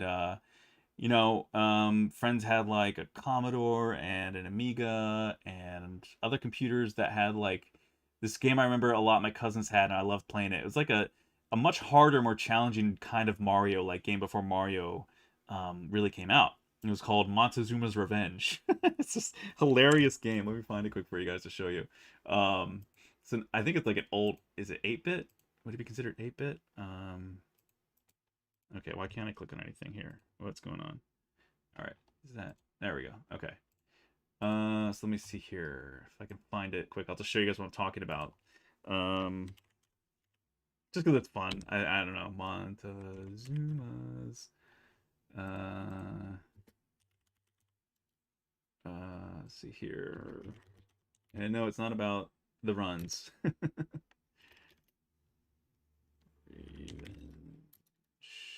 Game? I remember seeing this a long time ago. Yeah, here it is. Okay. ColecoVision. Okay, so this is what that was. Wow. 1984 from Parker Brothers. See, so yeah, this was back from when I was young. Okay, it was also on the Atari 800 XL. So it's on a bunch of those old, super old consoles. But yeah, so I remember this game from my early childhood, and so yeah, I've gamed for forever, and I have every system pretty much. Like I have the newest ones. I have a PS5, and I didn't get an Xbox One X because there's nothing on it. They don't have any games. Xbox is dropping the ball.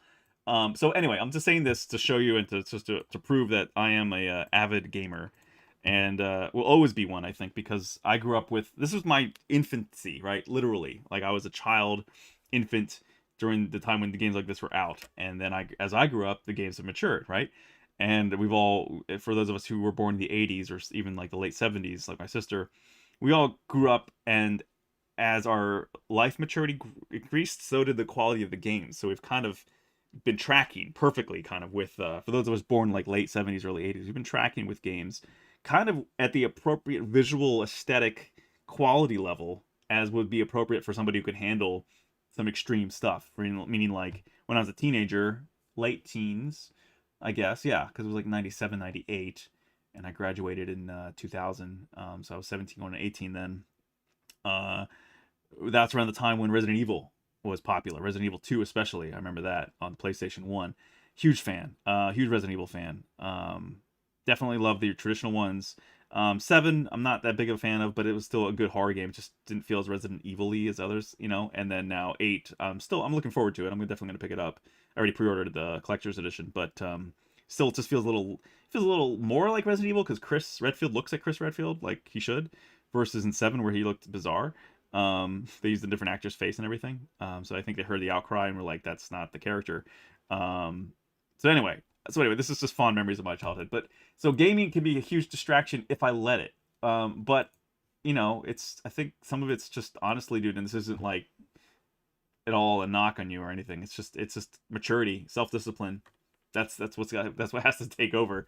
And it's like, what do you want more, right? Do you want to have a career, and do you want to have a way to make a living, and are you finding joy in what you're doing, or are you just looking for that dopamine hit, right? Just for that surge of pleasure that you get from playing a game that actually spikes when you shoot a guy in Call of Duty. You get that spike of dopamine in your brain, right? They say it's just like when you get a text message, kind of, but probably more dopamine, depending on the tension before you clutch that shot, you know, or make that score in that game or whatever. I hate sports games, but I know some people like them. I'd rather play sports physically than play a video game of sports. Games to me are a great way to escape and experience a great story, or just do things you could never do in reality, right? And that's why I'm pretty excited about playing Half-Life Alyx. I have my index sitting here. I just haven't even installed everything yet. I gotta clean up my room a bit and then set up the boxes, the cameras, I guess that track your helmet and all that stuff, and the controllers. But I can't wait to play Half-Life Alyx. I'm excited. But again, it's like I know some people would have just set it up the night they got it, like the day it arrived. They would have been like, "Oh my god!" And I mean, I'm excited to play it, but I have bills to pay. I have work to do. So I guess it would be a little bit more challenging for me if I didn't have clients waiting on my stuff. If I didn't have a career, like if I didn't have a job, I guess that I'd probably be a little bit more lackadaisical, maybe. Maybe. But I'm always motivated because I have a back catalog of things I want to do with my life. Things that I'm excited about, things I'm motivated by. And so I've told people often, like, if you want to, you know, get better at a skill set and it's challenging for you, you have to carrot yourself. So like the whole thing of like you carrot a donkey or a horse, you're sitting on the horse or a donkey and you have a stick with a rope tied around a carrot, and just keep it in front of the animal, and the animal will go after that carrot until you finally get to your destination, wherever you want to go. You lead the donkey that way. So to do that to yourself, to essentially trick yourself into, to lead yourself into finishing something, I think is important. The way to do it is, for me anyway, is to find a concept or a work of art that you want to create or replicate that really speaks to you, that you love and that excites you, and that you feel that other people would enjoy seeing as well. And once you reach that point, hopefully that's enough to motivate you to say, all right, let's get going. And you can sketch it out, or maybe like just do something to see kind of a preview of what it could look like in general very quickly. Listen to some music that might help convey that emotion to you, that maybe represents that scene or that image or that character or whatever. Find different ways of naturally stimulating yourself positively to encourage you to make those changes, right?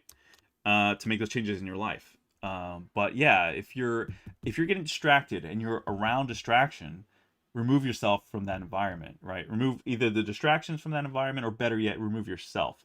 Granted, now with all the crazy extreme lockdowns, it's harder than ever to get out of the house and go to somewhere like a cafe with your laptop, because you can't, depending on where you live.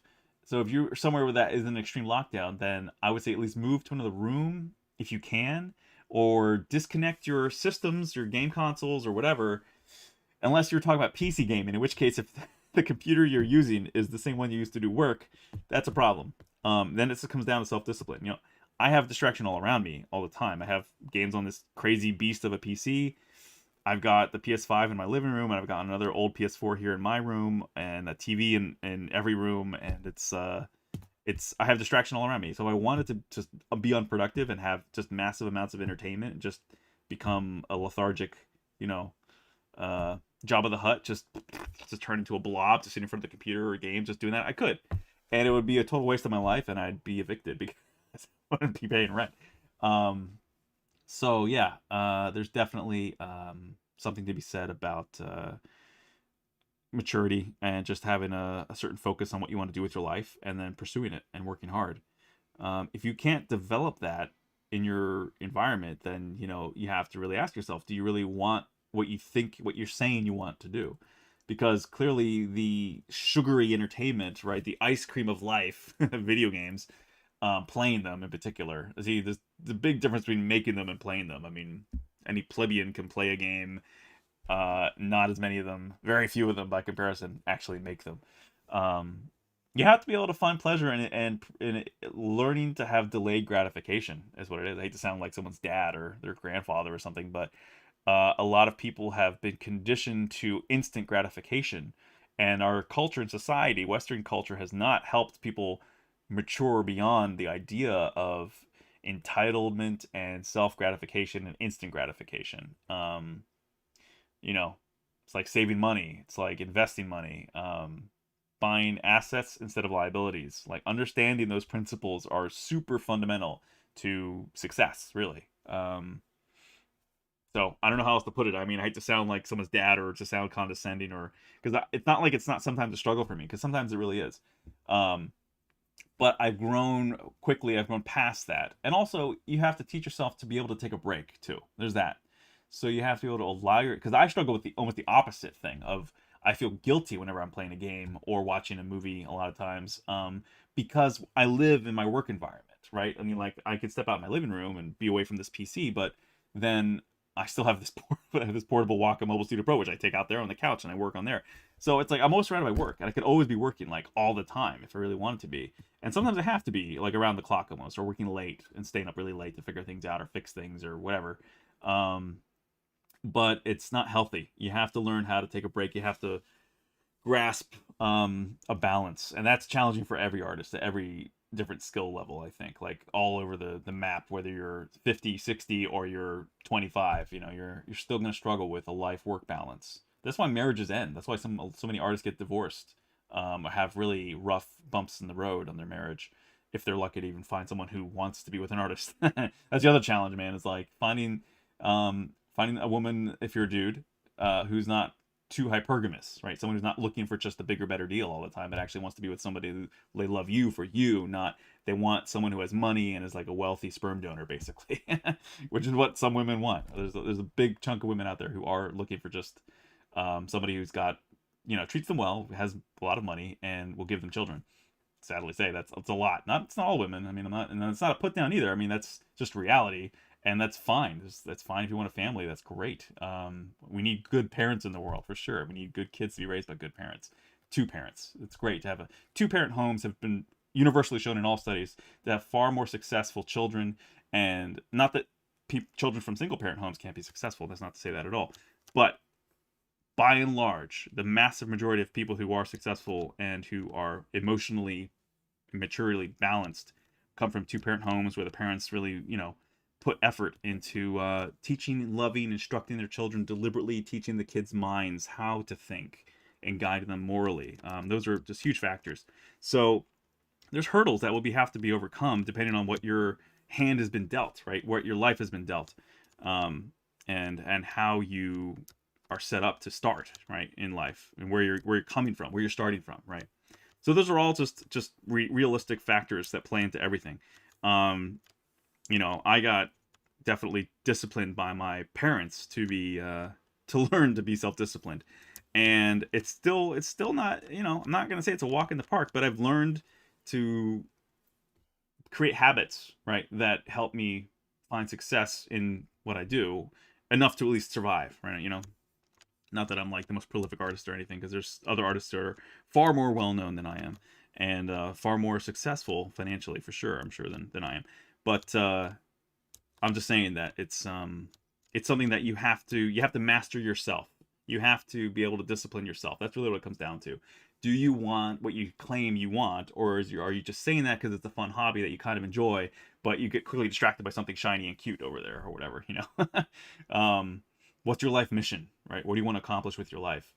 And you gotta give yourself some tough love, right? People have to learn to have a thicker skin, but also be more critical of themselves, but not into the level of depression, because it's just self-destruction, And I understand it's harder for some people than others. I come from a great background and a great home where my parents really loved me and taught me and instructed me and encouraged me, even when I decided to leave medicine and go into the arts, and they were like, "Oh, what are you doing?" They still supported me and they still loved me and they still encouraged me, even though they were very concerned and being like, "Well, all right, you're bailing out of school junior year, you're studying for the MCATs, and now you're saying you're not going to med school and you're working in the hospital for years." And I was like, "Yeah, that's what I'm doing." Like, "All right, well, you better figure things out, because we're not going to just throw money at you to go to art school." And I wasn't about to just start taking out loans like crazy. And I wasn't really sure I wanted to go to art school. And the more because I was cluing in to how the internet was working. I was seeing how YouTube and other areas online were starting to really take shape, and how online courses were starting to become more viable.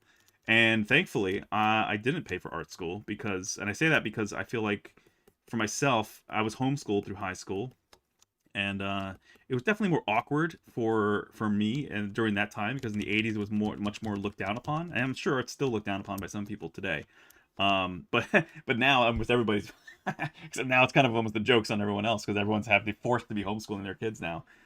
Which I don't mean to laugh, because I know some people have had a hard time with it. I'm just laughing because it feels like revenge after all the kids mocked me and put me down for being homeschooled, even though I would always like blow the tests out of the water when I went to state standardized testing, because they always have to check to make sure that your homeschooled kids are as intelligent, or at least as the state requires kids to be in order to pass through certain grades. And I would always just blow past all those tests. I was like so nervous the first couple tests, the state tests I had to take for verification of my education, and then I was just like, "This is it. This is the test. Like, this is a joke, dude. Like, what the hell?" So I started getting more confident in that department, because I'm like, "All right." Started seeing the game. You know what I mean? Started seeing how things worked. Like, dude, nerds are gonna rule the world. It's not about how cool you are, or what a jock you are, or any of the BS that high school kids cared about, right? Even though a lot of people still live that way, even as adults, sadly. I mean, look at Hollywood. It's just all about being a cool person, right? It's being part of the cool kids club and saying the right things that are, in the right political party, in the right advantageous area, right? It's just all about an act. It's all an act. It's all about facades and putting on an act, agreeing with your friends, even though you don't maybe agree with them, just to be accepted. It's just such BS. Um, so like not caring about what people think so much, but also knowing when to speak and when not to speak, and when to hold your tongue. Those are all important factors. But yeah, when it comes to just how do you discipline yourself? Discipline yourself. Unplug the PS4 or your whatever and put it in the closet. I don't know. Force yourself just to find a position in life where you can not be exposed to as much temptation, so that you can focus on what you need to do. Um, Yeah, I mean, I don't know what else to really say other than you gotta try, dude. You gotta force yourself, right? You gotta work hard. That's why it's hard work. It's not easy. You know, if it was so easy, everyone would be doing it. Takes discipline. It takes focus.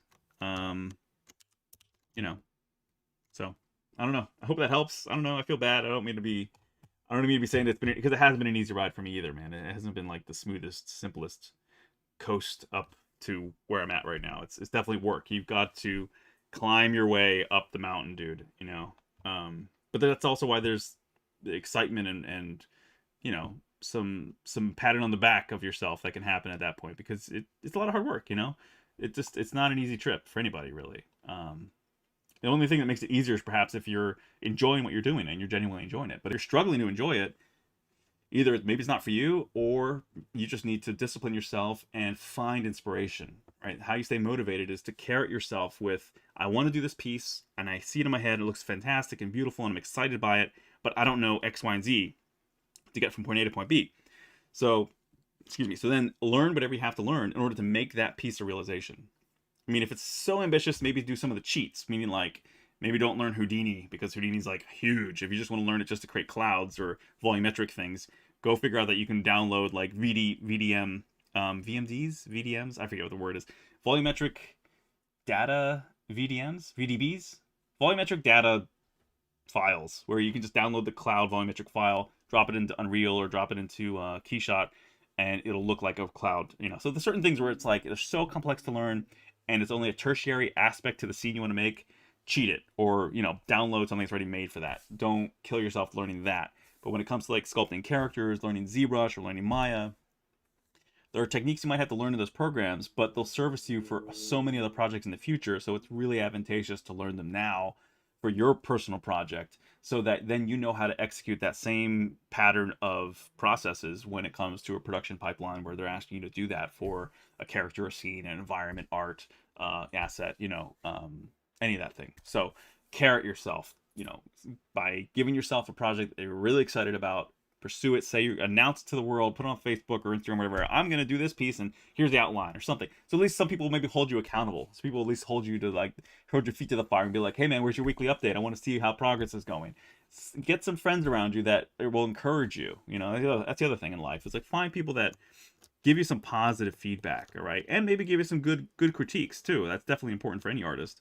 You've got to, like I said, develop a thick skin. You can't be somebody who's going to be like, oh, they didn't like it, and now I feel so worthless. Like, dude, grow up. All right, I'm sick of hearing that. Like, just grow up, people. It's just, I don't know what else to tell some people like that. Like, get some thicker skin. Grow up. You're an artist. You're going to have to get critiqued. That's just, it's like you want to work out and you want to get big gain. You don't want to feel any soreness. Well, then you don't know what you're doing, dude. Like, you're going to feel pain. You're going to feel some discomfort. You're going to feel tight. You're going to need a massage. You're going to need some rest. You might pull a little bit of a muscle and you're gonna have to recuperate and ice that thing and not work out too hard, right? But it's that cliche, no pain, no gain. Like, you've got to be able to develop a thick skin. So if you're going to be all sensitive and overly emotional, which a lot of artists are, sensitive, emotional people, but if you can't be mature enough to control your emotions when you're looking to get critiqued or to put work out to the public, which is free game, freedom of speech, people are going to say some really asinine things. Some people just want to be mean. Some people just want to hurt you. You got to be ready to understand that it's the wild, right? It's the world out there, right? Like, they're just gonna, people can be cruel. Kids can be very cruel. So the internet with anonymity, it's a great recipe for people to be very mean to other people and to not give a shit and to hurt people. And that's terrible, but that's reality. So again, people need to be ready to encounter that and be mature enough to be able to process that as an adult. So yeah, so I mean, it's like I'm a big advocate for tough love, because sometimes, a lot of times, we need that. All of us need it. You need a good verbal smack in the face sometimes, right? You need a good verbal bitch slap. You need a friend to lovingly slap you in the face sometimes and be like, dude, get back on the horse. Like, stop falling off the wagon, right? Like, put down the drink, put down the controller, put down the cookie. I don't know. What is that what Arnold said, right? Put down the cookie. No. Put down the cookie now. No, don't eat that cookie. No. I don't know. You've got to be self-disciplined, though. You've got to develop a sense of self-discipline. That's all I can ultimately say for people who are like, oh, I can't do it. I don't know. Well, if you're going to have that mentality and you're just going to, bitch and whine about it, well, guess what? you're not going to get anywhere. Like you've chosen to defeat yourself. So if you want to get somewhere, you can do it. Far dumber people, far less physically capable people, I'm sure, have made it farther than a lot of people who have all their arms and legs and hands and eyes and ears and brain, and yet they've just allowed themselves to be lazy. Drink some coffee if you're feeling low energy, right?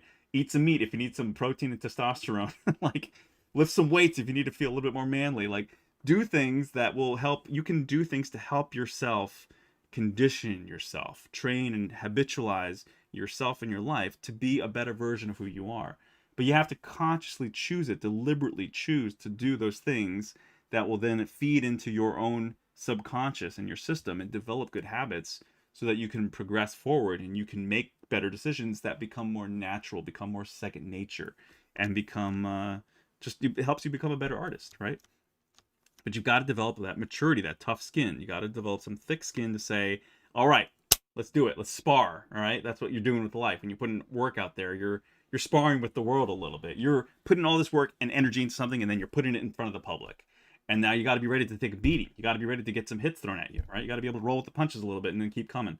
If you're a dude, that's be a man, right? If you're a woman, then be a woman, right? Do it like a woman. But like either way, just put yourself out there, work hard, and keep your eye 20 miles down the line, 20 miles down the road. Don't look at things right here and think, oh no, they didn't like my piece, my work of art. Oh, I'm worthless. Don't think that way, dude. That's defeatist. That's like you're asking just to pity yourself or wanting the world to pity you or something, which they won't. You've got to be tough, right? That's like I love this phrase that Jordan Peterson said. And if you don't like Jordan Peterson, you should. He's great. He's got some great stuff. You've got to learn to be a monster, but be a monster under control, right? Power with control, right? You've got to be able to be just a beast, an art beast. Be just a force of nature, but not unruly. So that's the thing. Like, true wise leaders and good leaders and great heroes and all those things that people love and admire, whether it's mythological or real, it's not just the brute random strength, because that's an anarchist. That's somebody who's an idiot who doesn't know that there needs to be control coupled with power. If it's just wild power, you got an animal on your hands. You got a rabid dog. And rabid dogs need to be put down, unfortunately. Whether it's by their masters or by some rando, some society. And I don't mean, of course, not a literal analogy to humans, but I mean, if you're just somebody who's just going to be uncontrolled, undisciplined, and just sort of like, I want to do art, but I don't want any discipline. I don't want to focus at all. You're defeating yourself. You're putting yourself down. You're acting like a uncontrolled animal, metaphorically. You've got to learn to have that power under control. You've got to learn to focus, right? Drink some coffee or whatever. I mean, avoid drugs at all costs, I think, because like drugs just usually either slow you down or get you addicted to them, and it's not helpful at all. But I'm saying coffee because it's like it helps me awaken a little bit more sometimes and focus in. Get some tunes going, man. That really, I love listening to electronic music a lot of great DJs. I love classical music. I love symphonic orchestral pieces. I love like Takeshi Furukawa's work on The Last Guardian. I'm still like the biggest fan.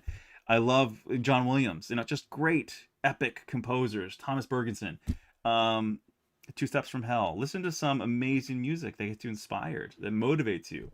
A lot of times I love like long house music from DJs that that really keep me going and get me in the zone, because then I know, dang it, what is up with this? My driver's just died on the Wacom. But yeah, find things that, I'm gonna have to restart the drivers quick, sorry. But find some pieces of music that really motivate you, right? Find tunes, find genres that synchronize with what you're trying to do, and then go from there. Yeah, my drivers have to update them quick or reinstall them. I mean, sorry, one sec. Restore. Okay. So anyway, I hope that helps. I'm sorry, I know I probably repeated myself like a bunch of times now, but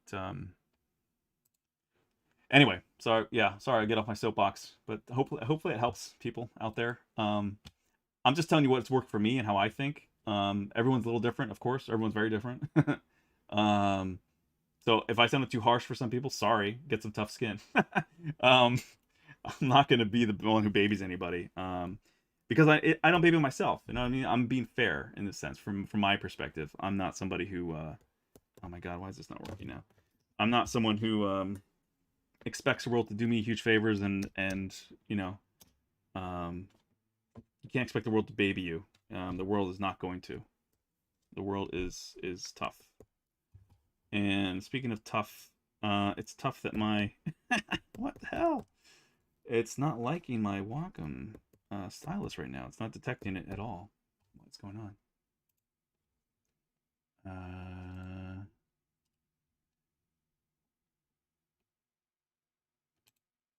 Oh, what is going on here? Come on. Trying another backup here. Sorry, I dropped something. One sec.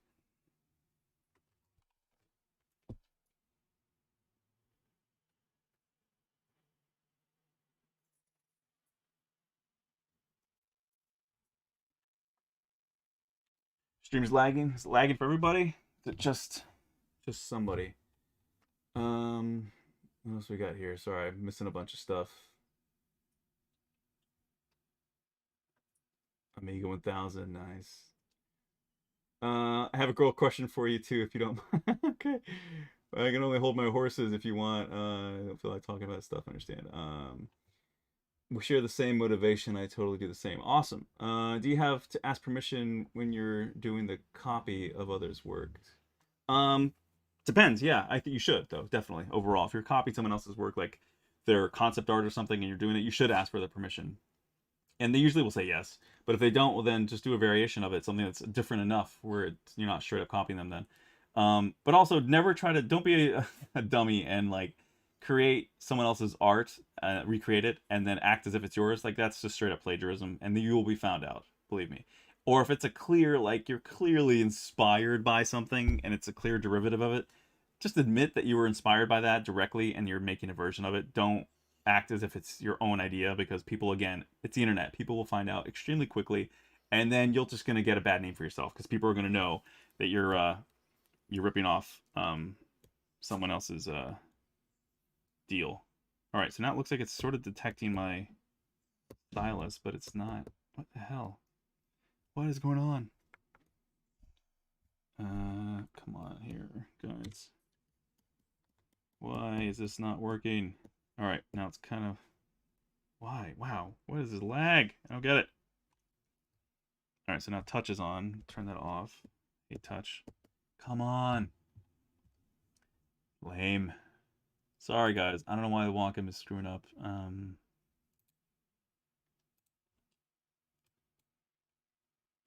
Let's try again. Heard about a reward system for studying. You start with the hard work and reward yourself with 1 hour of video games later. Then you'll be more motivated to work again because your brain thinks of the reward of something like that. I mean, if that works for you, then that works for you. But I think you should get able to get to a point where you can just go hours on end without needing to reward yourself with anything. I mean, let the reward be an audiobook, learning more, right? Or listening to music, have a movie on maybe while you just listen to it while you work. Dang it, my stylus is not working now. What the heck? I'm going to disconnect this and hopefully it will come back on stream. If not, I'm going to disconnect my Wacom and reconnect it quickly. Let me actually undo the power first and then try that. No, power didn't do it.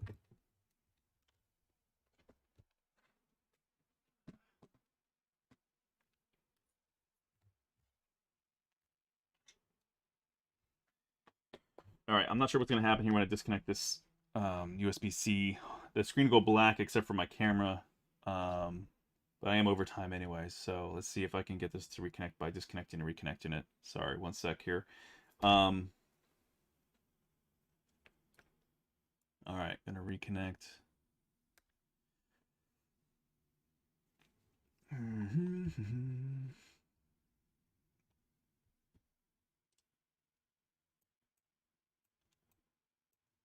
Okay, so yeah, it did reconnect. Cool. All right, you guys still seeing the seeing ZBrush coming in here?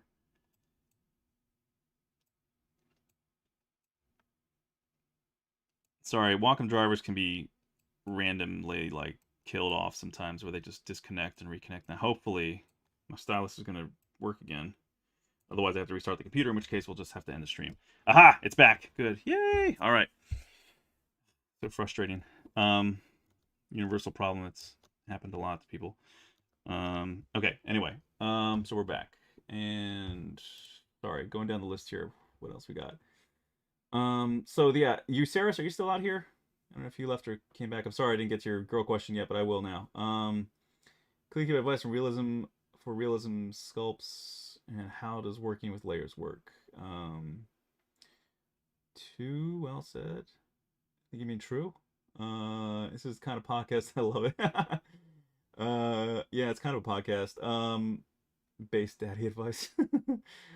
Why were you homeschooled? Where do you suggest to get critiques from or reviews? I mean, online. I mean, you could post it on Facebook. You post it on ArtStation, of course, DeviantArt, YouTube. You know, I mean, any venue, Instagram, anywhere really. You can get critiques from anywhere. ZBrush Central, of course. You know, post your work on ZBrush Central. You know, be bold and ask for critiques. That's the other thing. You're saying, where can I get critiques from? Well, ask for them. Anywhere you post your work, say you're open to critiques or would appreciate critiques, and then there you go, right? Smooth is too strong. So yeah, I mean, just put your work out there and say you would like some positive constructive criticism, right?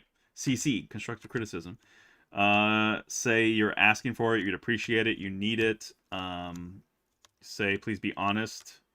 If you can't handle it, say, please be gentle. You know, but yeah, ask for it, and then just take it like a man or a woman. But take it like, you know, take it, like, learn from it and realize that even if someone's being mean-spirited, if they're being honest and a jerk, you know at least what they think, and you can still use that. You can take the meat off the bone, so to speak, right? You can still take the value from something that maybe was intended for ill will, but still had validity, and was said in a very mean way, perhaps, or in an ignorant way. But you can still glean and learn from that, and then turn that evil to good. Like learn how you could make something so much better that it would be hard for them to say anything except a lie. You know, eventually, if your work is so good or so accurate, where the only thing that could be said against you is a lie, well, then people will know it's a lie if they have half a brain. So, you know, there's that. Advice on realism sculpts. How to work with layers. So layers is just like a whole bunch of morph targets, right? So basically, layers are what will be created for blend shapes. Really, that's what we do for blend shapes all the time. It's what I have to do for blinking. So I can do some layers here for like how his blinks will have to be, how you close his eyes. I'm just using Alt, by the way, and using the move brush to pull out his areas here that I had a little too sunken in. So I'm holding Alt and then pulling away from the mesh to match the cyberpunk model. Sometimes it'll change back to the other mesh because I'm hitting Alt and tapping on that other mesh. So you hold Alt and tap on a mesh, it'll just go to that mesh. So that's both a plus and a minus here because I don't want to be going back and forth. So you got to be mindful that you don't adjust the wrong mesh by accident, because then you'll screw yourself up if you're ever doing something like this. So get this out there. Yeah, it's cool how close I was. Like, I wasn't horribly off, but yeah, it could be better too. I'm sorry.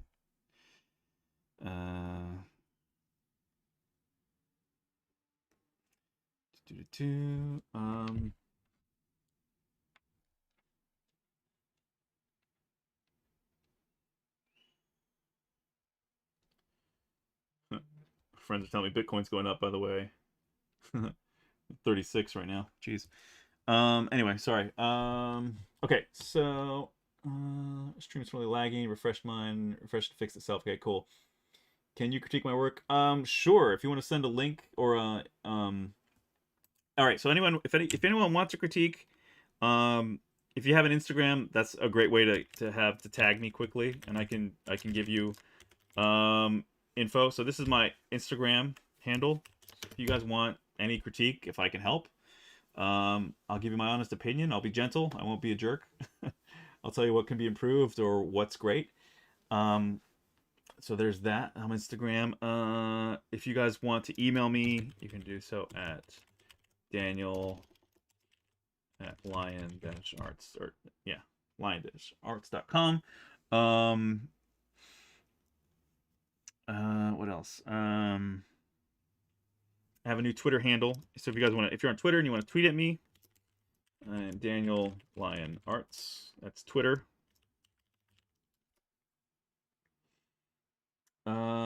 Yeah, but Instagram is the best place to follow me, and I'd appreciate it. I could use it. I'm trying to grow that following a bit more, and I already filmed my first podcast. I'm gonna be doing my second one soon.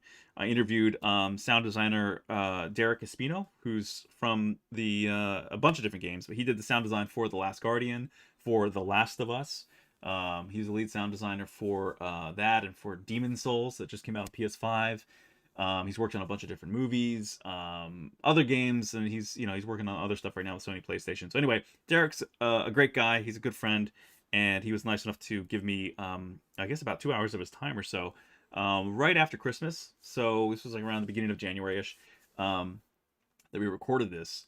So I'm overdue to get it out there. I have to finish editing it and put it together, but you guys are going to enjoy it. So if anybody would like to hear some interesting conversation about sound design and just what it's like working in the industry a bit and living in Japan, we talk about a bunch of that stuff. So it's pretty cool. So that's going to be coming out on my YouTube channel, and I had to set up a Patreon still, and it's also going to be on my SoundCloud. But all of those, same thing, same handle. So YouTube, youtube.com/Daniel Lyon Arts. Twitch, I will be doing some more. I'm thinking about streaming my playthrough of Half-Life Alyx in VR, the Index, because I know a lot of people just can't afford the Index and or just don't have VR in general.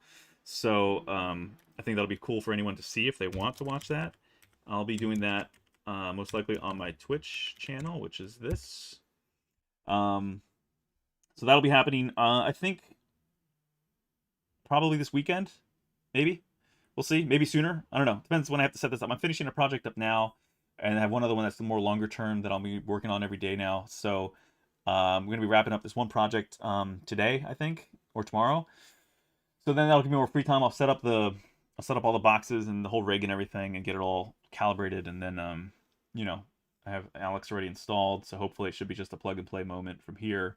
But yeah, so that's some other stuff. It's cool for people to come on and can chat with me and watch some cool playthroughs. Yeah. Mind explaining why we should duplicate subtools like you did here? Oh, so I didn't duplicate this so much as I imported. This is the actual scan of Keanu from Cyberpunk. Sorry, it's quick saving again, so I'll have to show you the whole model when I get back. So I'm matching my mesh to the actual scanned and refined face of Keanu Reeves from Cyberpunk. So what you see me moving around was my original likeness sculpt that I was doing from photos, that I just would do superimposing from either inside ZBrush on Spotlight or in behind it. We're just doing transparency, which is often how I do it for quick and dirty things like this, which works really well. Actually, it's worked great, and I've done it for a while. Love the Huel host. What? Restart your Wacom. Yeah. Talking about what film? Okay. So yeah. So wait. So all right. So I keep going back to this, and because I'm looking, I guess Userith isn't still here. But he had a girlfriend question. Hopefully he watches this, so I'm gonna get to that here. Thomas Whittleson does critiques every Monday on ZBrush YouTube channel and on Twitch. Hey, it was nice chatting with you. I have to go now. School tomorrow. Thanks for everything. Oh yeah, man. Take care. Thank you. Take care, dude. Lemon Cat. What else here? You're born a gifted artist, or you're not. A million hours won't make Joe the plumber Caravaggio. That's not quite true. I wouldn't say that. Email you my work. All right, cool. Sounds good. Follow on Twitter. Hopefully you start using it. Yeah, yeah. It's my new Twitter. I have an old one that I use, but it was mostly just for ranting and other things and promoting like Bitcoin and whatever else and following Elon and yeah. So, well, you wouldn't know. No, I mean, I've seen people who probably weren't. It's like I don't think you're born or not an artist. I think you can learn a lot of the skills, It's just a matter of if you're inspired or not. Because I've seen a lot of people who have said that they were never interested in art, but then they started dabbling in it, and it became something important to them. So this is, if you don't mind me doing this, Shivashish, is that how you say it? This is his work. He was just asking for critiques. So you're going for a more stylized look, I see, at least on these. A lot of these. A little bit more realistic here. I mean, it's not, yeah. I mean, it's not bad work. It definitely feels like younger. Like I immediately get the feeling like you're earlier on, obviously, in your work. Um, but yeah, like I said, this is pretty intricate. Was this all modeled by you, or did you have a model to start with? Maya rendered a view, right? Nice. All right. So yeah, it seems like you're really getting your wings spread here, as far as like you're doing a whole bunch of different things. You're rapid firing them off. Um, got Doctor Strange here, again more stylized. It's all right. I would say maybe, stylization, probably do a little bit more work in the face, and the hands too, maybe, because it feels like the hands are kind of like stock. They almost feel like, um, just kind of like they were just like the basic hands that you found for the model and just didn't adjust them at all because they don't feel stylized. So it feels like half done. It doesn't feel like it's finished yet. It feels like it was kind of abandoned. Like the sword, it's pretty cool.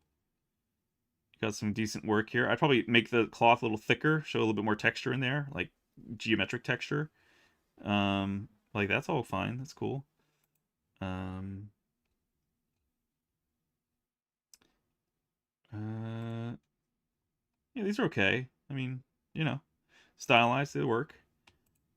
This is cute and funny. You got Batman and kind of stylized pose, stylized look. See, this feels like really, I don't know, it feels like very in between. It's like I'm not sure how much of this was intentional and how much of it's just like, it feels like an old school toy. It almost feels like a tin toy, like from the 19 like hundreds, early 1900s. See, this is better texturing, but also feels like it's so consistent. Like I just look at this and I see like a lot of the same level of like scaly rough skin everywhere. There's not like a flow of like a pattern that changes to another type of pattern and it gives an eye a place to rest. You definitely don't want to. A lot of times I feel like it looks like too much high frequency noise. So I would say, the form is fine. The monster shape is cool. It's fine. Um, it can work. I think though, like you probably would need to like sharpen some areas a little bit more, make them like a little bit more, make the bony ridges of the body where muscles connect. Some of those areas, make them a little bit more pronounced, just a little bit more, just to show the joints a little bit more tight. Like tighten them up a little bit more from a smooth angle. And then when it comes to the detailing, the high frequency noise, I'd say like do larger patterns with more subtle, soft high frequency noise. So from a distance, you don't see so much high frequency, but as you get closer, you start to see like much more detail. Um, because right now it just feels like you just sort of took some alphas and just sort of like slapped them on rather quickly. And that's the thing. I get the motivation behind that, but uh, it's the difference between looking like an experienced, exceptional artist versus somebody who's a little younger and just kind of getting tired of it and wants to be done with it, like done with this piece. So you're just like kind of putting alphas on rather quickly and maybe selectively, maybe not, but maybe then it could be that you just don't know either, that perhaps don't use so many alphas or hand sculpt things a little bit more. And it's going to take longer. It's going to be a little tedious, but the end result is just going to look so much better. We're having you larger variations of ridges and not just have them cut inward, but also have them come out a little bit more, right? Like add some more volume, because it feels like you had your mesh and all you did was subtract the mesh to create the scales and the wrinkles and whatnot. And there's no bulging out of anything, right? Because sometimes you're going to have areas where there's like, if you have like a ridge, a cut in, like a line that's deeper, those other areas might actually be bulged out a little bit more, even coming together a little bit, pinching together, or so things like that I recommend for creatures like this, because I'm a big creature guy. And some of this just feels like, yeah, again, it just feels very simplified, almost a little too much. Like you could still take this drawing, like all those hard lines, you could emphasize those more here, and it feels like it's sort of in between hard surface and organic. So it feels like you didn't really decide, and it feels kind of muddy, a little like too smooth in some areas. So I would, again, put a little more tender love and care, a little TLC into this, and tighten it up, sharpen it up a little bit more. Um, you know, um, this is okay. same thing. I'd say like maybe the render almost does more of a disservice than actually looking at it like this, because this looks better than that, I would say. Yeah, see, like even here I see more detail in the face, like this like ambient occlusion kind of pass. But here a lot of that's lost. You almost want to have like a different source of light or something to kind of highlight some of that shape a little more, because it's so lost here. You lose a lot of nice detail that you had in like in the eyes here in the face. You know, and again, like material here, like this looks like plastic. You probably want to have that look more like leather. So like work on your material a little bit, as far as like what you're using to render it. The claws here, they look like plastic too, like just too clean and smooth, too perfect. You want to have them like dirtied up a little bit, or at least have ridges like your nails have, like fine little ridges, you know. And each one looks like carbon copied almost. You want to have them be a little bit different from each other.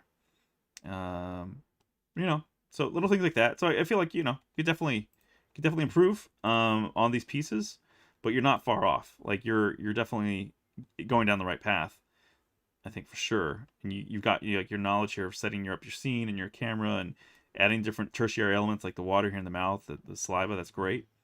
I like it. Again, like the eye, you know, you could even on a sea creature, you can have it be multiple materials of different levels of specularity. It's not all the same. You'd almost want to have the body of the fish be a kind of anistropic kind of reflectivity to it, like, you know, like kind of like hair material, sort of. You'd want to have a different kind of iridescent reflective material to it and dull it down in some areas. So you almost want to have a map that would dull down specularity in some areas and only allow specularity in others. And then also you could duplicate that mesh and then create a clear version of it, or just have another specular map that would help it feel like it's covered in water, right? But it's dripping off, so it's not all just completely like one material. I don't know, but it's interesting. You know what I mean? Like it just feels like, again, like it doesn't look completely wet, but it looks kind of like shiny plastic. So it just feels like it could be kind of feels like it needs to go a little bit more one way and the other. So it just feels a little bit again unfinished. Like you can still push it a little bit further. But I love this background too, and I like the ocean water and crashing and all that. It's great. So yeah, I think you're there. You're getting there. It's you just need to, I feel like you just need to spend a little bit more time on the pieces and kind of commit a little bit more to a little bit more detail.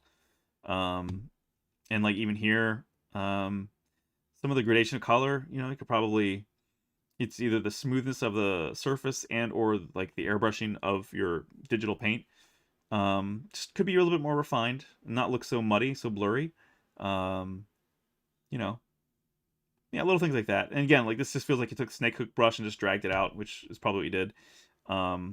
You know, but again, add some more variance. Don't be all in symmetry, like this is all symmetrical, and just turn to an angle with the tongue going one way. Do some more asymmetry, a little bit more. Things like that. So that's all, you know. That's what I would say. Just feels like, you know, a lot of these are just rushed, kind of, or just unfinished. And I think you could benefit from spending a little bit more time. I would see more value in the portfolio from fewer pieces, but much higher quality. In the few that I would see, rather than a lot of those that have more, you know, mediocre quality as far as like up against everything else that's out there. But you're going in the right direction. Again, you know. So I would say just spend more time on fewer pieces, but higher quality pieces. That really would be something that would, you know, impress anyone, you know. So instead of doing like 6 different pieces in 6 months, do 1 piece in 6 months, or 2 pieces in 6 months that look incredible and that just have, you know, a lot of that subtlety and the transitions of detail and giving it areas of rest, all of that. I think that's important. So yeah. Use reference like so much, takes some time to reflect upon the things you said. All right, cool. Yeah, hope it helps. Yeah, so anyway. So yeah, I'm just gonna do a little bit more Keanu and then I'm gonna bounce, because wow, we're already at 4:47. So yeah, probably had a little bit more talking in here than I would have liked to, but it's okay. I think hopefully it was helpful for everybody. Yeah, I'm just gonna match this up here and then probably bounce, because I got to get some work done here myself. But this is cool. So it's fun to do this because it's cool to see just how, like I said before, just how close and how far I was. Like really wasn't too far off, and it wasn't refined yet fully either. So I feel like I would have gotten pretty close. I think I would have got even closer than what I did. But now this really helps me kind of quote unquote cheat in that it lets me really match the volume of a decent scan of Keanu. But yeah, Keanu's a man, dude. I mean, he's a good guy.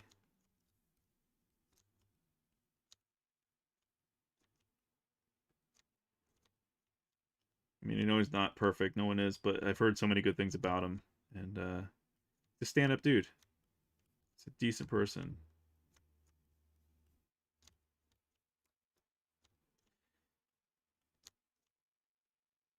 I've yet to meet him, but it would be cool. It would definitely be a highlight. It'd be fun to shake his hand and thank him for so much of the entertainment he's provided. I loved him since, I mean, I loved his acting and his characters since, I think Speed was the first movie I really paid attention to. And then I learned about, Breakpoint. And I went back and watched that and loved that too. And Dracula. Granted, he's not probably not the best. It's not the best performance in Dracula, but still, just his performances were memorable. And Speed, man, I loved Speed since I was a kid. I loved Speed, and Matrix, of course, is probably my number one, as I'm sure it is for a lot of them. And John Wick is awesome too. It's just a lot of fun.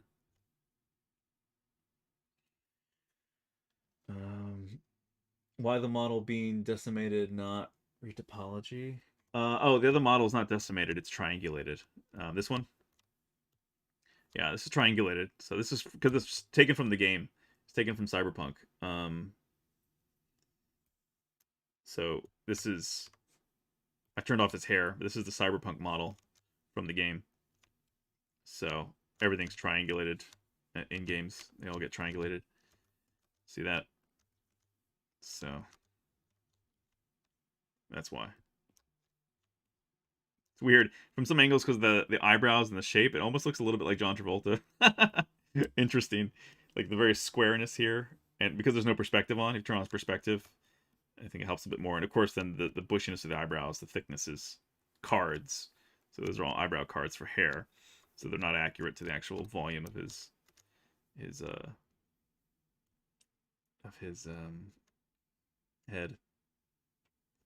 Now where is the other one? There we go.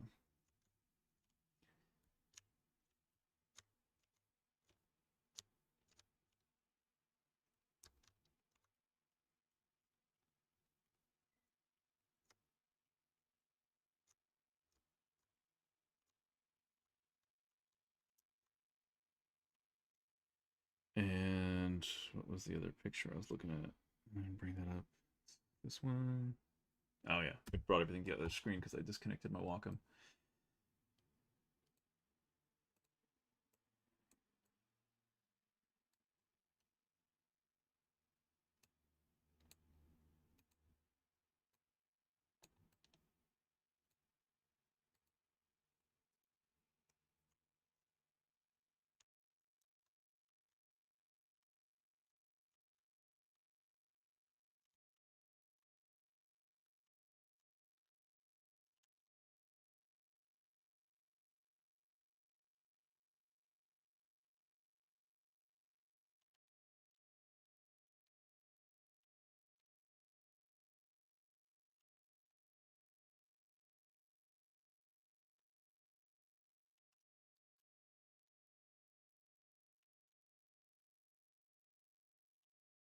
I'm kind of lining up the ears right now with his head tilt.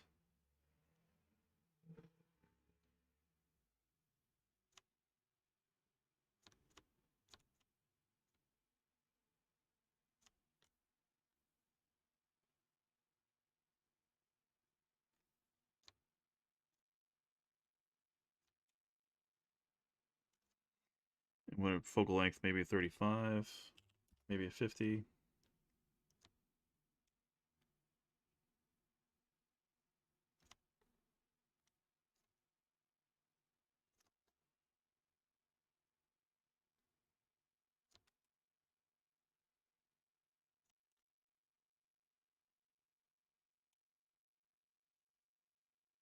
Yeah, it's close enough, I think, as far as alignment goes. So the transparent one is his scan, and then my green one is my version that I had sculpted from photos. Late to the party. What did I miss? It's more John Travolta. Hello, both good looking. The texturing and substance painter, it's better to decimate or read topology. When texturing and substance painter, it's better to decimate or read topology. I'm not sure what you mean by when texturing and substance is it better to decimate or read topology. Are you saying like just keep UVs but keep texturing? I would say keep it on read topology. Don't use decimated meshes because triangulation can still create some weird artifacts with normal maps and other map generation. So definitely keep it quads when you're doing your maps for sure in Substance Painter. Excuse me. Better, I believe better to retopo first and bake a high poly mesh. Yeah, yeah, for sure, definitely. Excuse me, pardon me. What else was I gonna say? Oh yeah, so girl advice. So you, Saris, if you're still here, dude, I'm sorry if you left. I'm sorry. Hopefully you watch this later. Let's scroll back up to what he was asking about. He's like, this question is a bit off topic, but I'm afraid to ask a girl out because I might lose her friendship if she says no. What do I do? Okay, so someone else had a girl question, right? If anyone else has a dating question, I mean, I can give you my best advice. If you're a friend with somebody and you want to date them, I think you really got to weigh the option of, do you really want to date them? And if you're sure you want to date them, like you really love them that much, that you have strong feelings for them, then you should say something, because I think that other person's probably smart enough to pick up on cues, subconscious or nonverbal cues that you like them, or that you might be, interested. Unless you've been really good at like just poker face, just not showing that you like them. But most of the time, girls are pretty intuitive and they can pick up on that. And guys are usually not that subtle, or that they're not as clever as they think they are. So I would say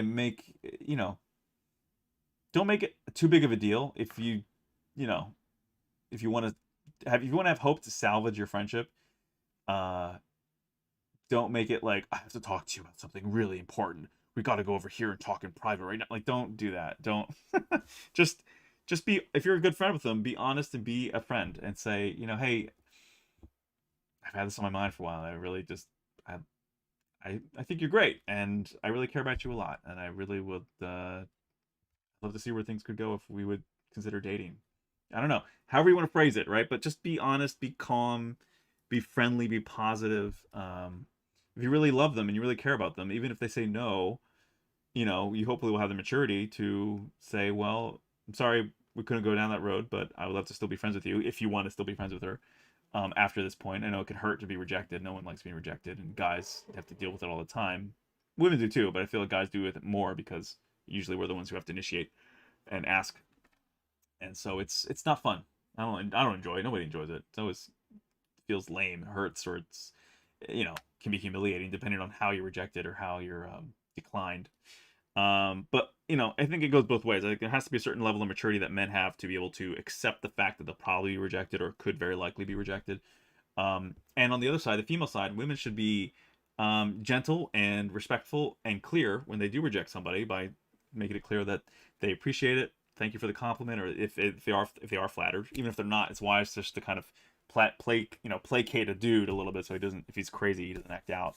But it's important for women, I think, to be able to be very direct and kind and respectful when they decline a dude, when they decline a guy, because I think some guys can really take it hard, and it's usually not the first time they've been rejected, so it can add up to a lot of pain for a lot of guys that they, in our culture, are not really encouraged to show.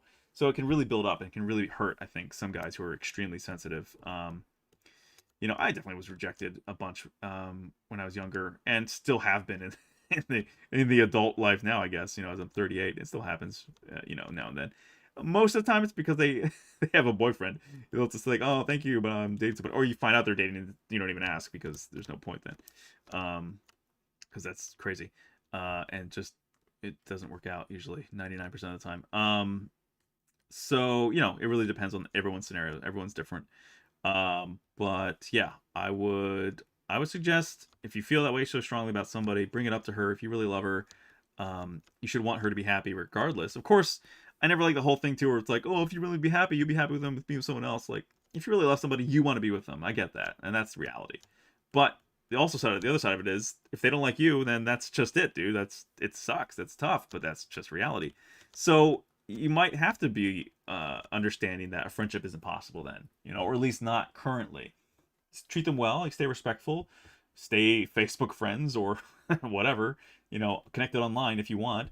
And then maybe, 5, 10 years down the road, whatever, 3 years down the road, sometime later, either they break up with who they're with and maybe they can reconsider you, or maybe you're going to find someone great, someone else. And you're or you don't, but maybe you're fine. Maybe they change a little bit. Maybe you change a little bit. Something happens. I remember girls I had a crush on when I was in junior high or high school, and I thought they were just like the most beautiful, attractive girls, and I wanted to be with them, and I wanted to date them, and we just stayed friends because we were both young and whatever. And most of the time I didn't really date much at all when I was a teenager. Didn't really start dating until like college, really, just because I felt like when you're 16, 17, it's still very childish, and I always felt like it felt kind of childish. Like, where are we gonna go on a date? To like a restaurant and then to the mall? Like, it just felt dumb.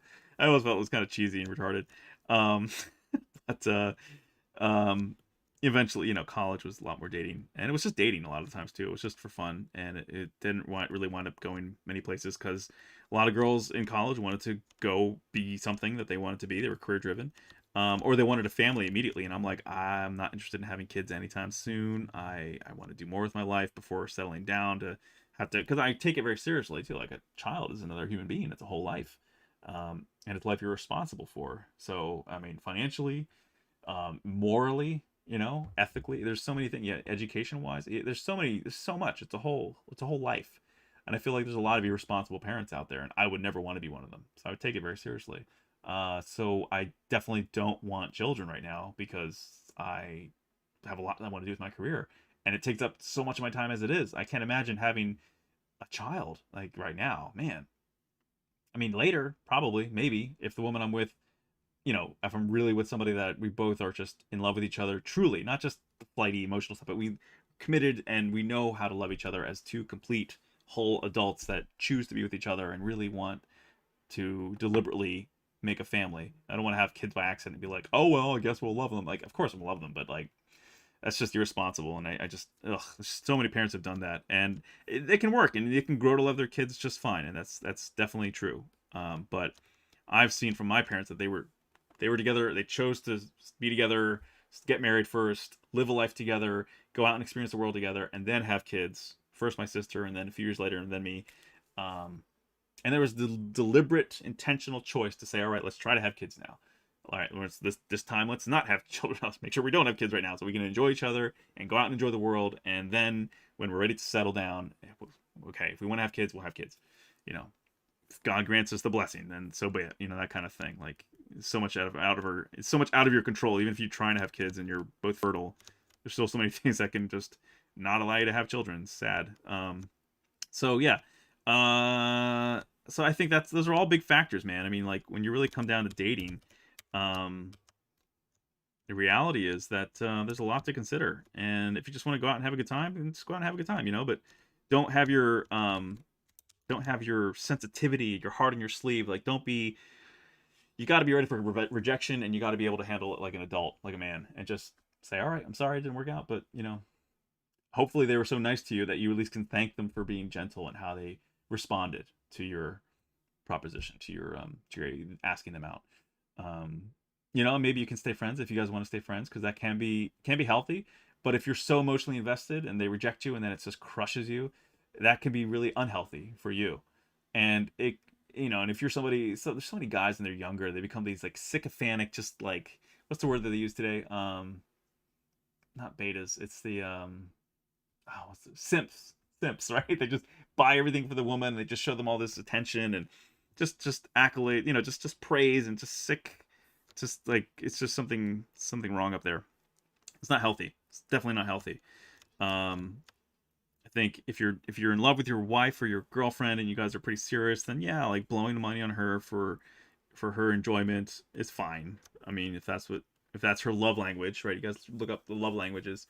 But that's still very superficial to buy things for somebody. I mean, it's like materialistic, and materialism is just gross.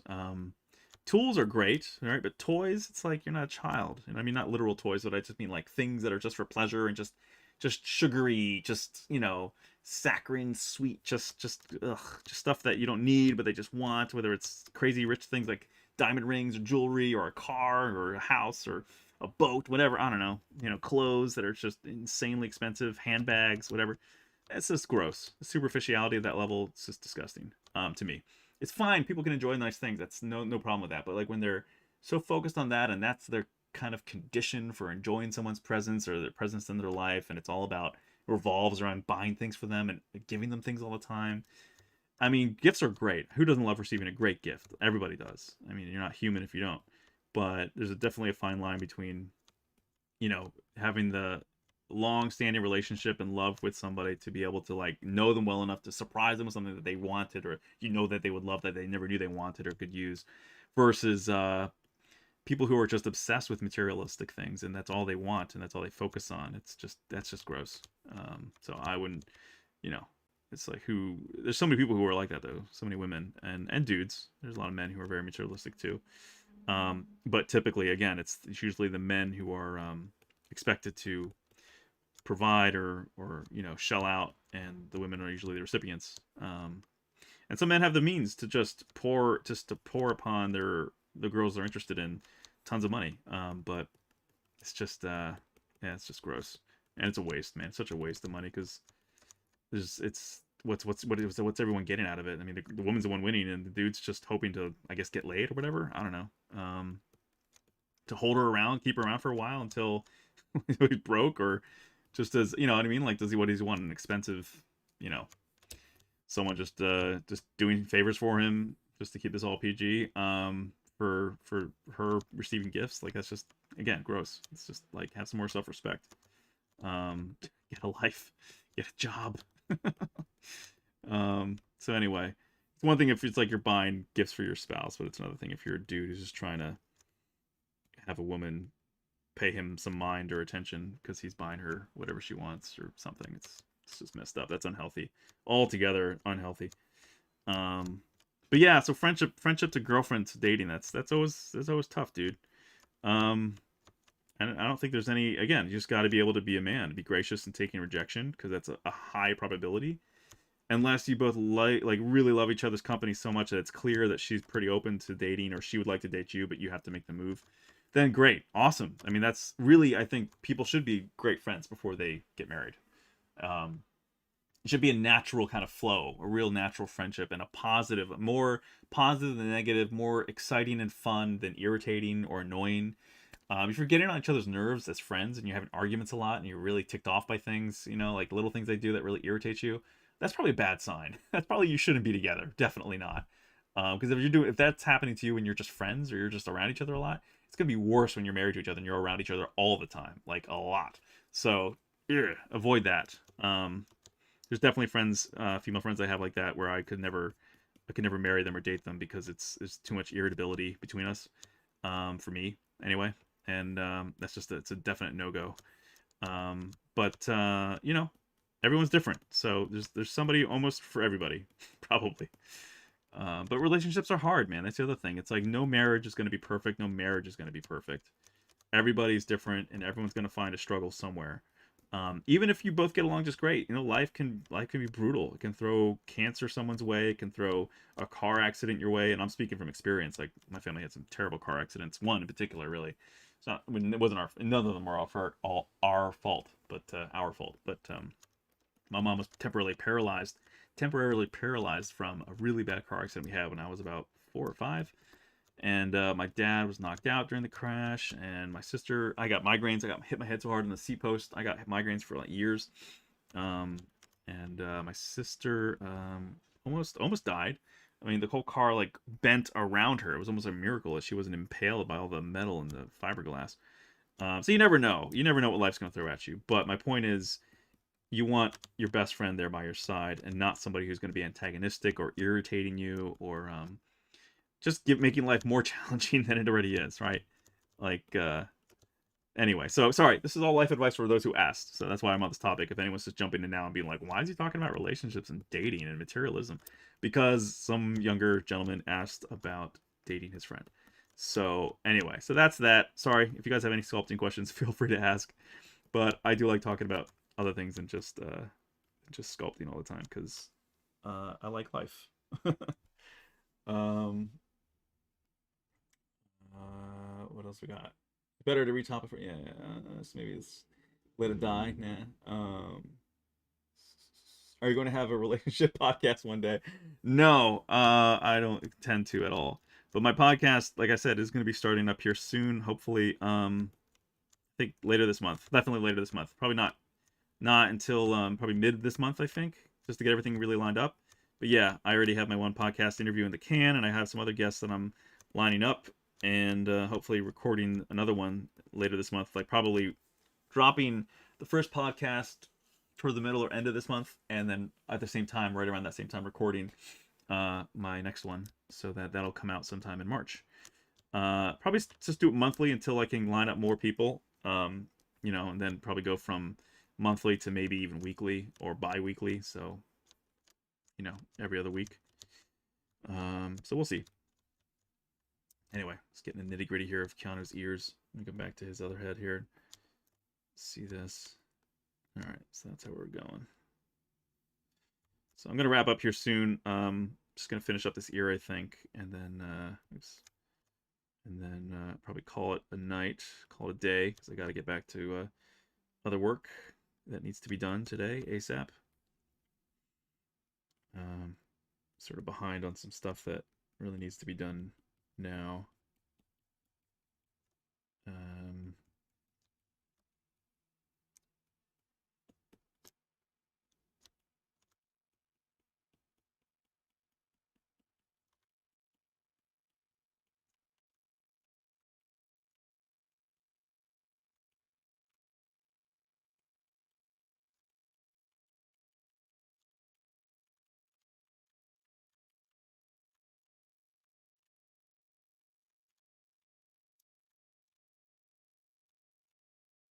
What the hell? Just try to move this ear in place at least a little bit.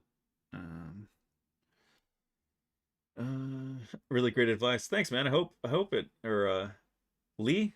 So it could be a girl or a guy, I guess. Great advice. I hope so. I hope it helps. I mean, I think that there's too much hidden between people a lot, and then in our society that too much unspoken and too much builds up and too much underdevelopment in emotional maturity between people. I had a female roommate once that we were getting along great, and I think we both found each other attractive to some degree. Um, I mean, we definitely got close for sure, and we've stayed close, or we did stay close. I mean, she's married now to a woman, so that was part of the issue. But I definitely liked her a lot, and but I also respected her, and got to a point where we talked about it, but it just wasn't the best choice because she was sort of interested in ladies at the time, but she went back and forth or whatever she did, but she decided to swing that way, so that didn't really help. But there was still, there was definitely a friendship there, and we stayed friends, and I still respected her a lot, and understood where she was coming from, and that was that. So it didn't really work out, but it was fine because we didn't ruin a friendship, we didn't ruin being roommates either. But there was definitely temptation there to a degree, and we had just normal adult conversation about it, and it was fine. We still stayed friends, we still were close, we still would hug and just be friendly and have a certain type of respectful love for each other as friends. And yeah, so it's how you approach things, right, that matters, and how you treat yourself, right, how you teach yourself to look at others, and how you approach them, and how you value them. And it's got to be a little less than binary, because I think a lot of people are just like, either you love me or you hate me or you don't love me, and oh, it's rejection, and oh, I'm so hurt, and that doesn't get anywhere, it doesn't help anybody. um you got to be able to look at the person. If you really care about somebody, you got to be able to look at them and love them as a whole person, regardless if you're marrying them, dating them, or just longing to be with them but can't. There's a certain level of maturity that has to develop there, I think, because some people will live in a perpetually immature romantic state where they just have so much fantasy and desires developed inside them before they approach the other person they're interested in, and then when their hopes and dreams are just crushed by rejection, they suddenly like just lose their mind and just become so depressed or sad, and or they act out toward the other person in some mean or crazy hateful way, and that's just who wins. Like, you know what I mean? You just make yourself look like an idiot and scaring the other person that you supposedly cared about. um So yeah, so there's definitely got to be a certain level of calm, mature, respectful approach to whoever you're interested in. And if you can't maintain that, I think then you maybe should still do some work on yourself. Maybe go out on more casual dates with people who it's just a date, or it's even maybe I don't know, find friends who would be able to help you go out on dates that were or in some way dialogue where you can practice, or something. I mean, that just usually happens though with life, college and high school, and afterwards, putting yourself out there is just it's a growing experience. It's growing pains, but I think that's what I think what needs to happen. That's how you approach things and grow in life is practice, learn, be empathetic, be sympathetic. Try to think about things from the other person's perspective of how uncomfortable it might be if a good friend of theirs is coming to them saying they have romantic feelings for them. That can really be scary and like, whoa, like heavy for somebody who may not have ever thought that would come their way. Um, so yeah, so you got to take all that in consideration when you're thinking of coming up to a friend and saying, "Hey, I really like you, like a lot." Yeah, you got to be careful. Got to be ready to lose that friend too, because you might be able to be okay with staying friends, but that might weird them out. And maybe they're a little emotionally immature and unable to handle it too, or maybe not emotionally mature, but maybe emotionally scarred. So, maybe not. Depends what their life experience has been like, how other men or women have treated them. So you got to take all that in consideration. It's a lot to think about, and there's a lot to consider. So anyway, I'm well over time now, another hour over time. So hopefully, this doesn't this isn't too useless to people. As I've just been using this to match up my model to the scanned cyberpunk model of Keanu. But yeah, relationship advice. I mean, I'm just giving you the best advice that I know I can give, that I have to give. Of course, I think it all makes it makes a lot of sense. I think it's very logical, but again, everyone's life is different. Everyone approaches love and relationships differently. I'm just one person who is single because I also don't play around with people. I try not to mess around with anyone or lead anyone on. I'm pretty clear and open about how I approach things, and so I'm trying to put that out there for anyone else who might benefit from it, who is asking about dating. It's not easy. It's not even fun sometimes. I think dating is a real pain in the ass a lot of times. It's a headache. I wish it was easier. I hate using apps. Here and there I've tried them, and it never seems to work out. It always feels like you're shopping for a human being, and it's just impersonal and weird. I'd rather just meet someone face to face and start talking, because it's always like, even video is kind of weird. Like, it fisheyes you and makes your head look weird and adds 10 pounds. And you got to take great pictures, otherwise if your pictures don't look great, then you look weird or awkward, and then you're not representing yourself accurately online. And it's just, I like meeting people like face to face and just say, hey, how you doing? Just talk, be normal. But that's so hard to do now, more than ever, in our world of lockdowns and stop being human.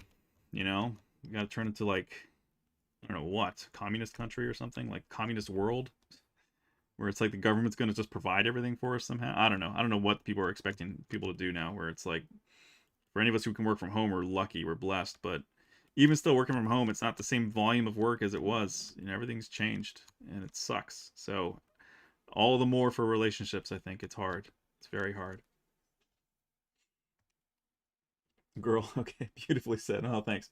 How long did it take you to reach your current level of skill? What an awesome stream. So glad I dropped by. Oh, thank you. Well, I'm glad you enjoyed it. I hope you enjoyed it.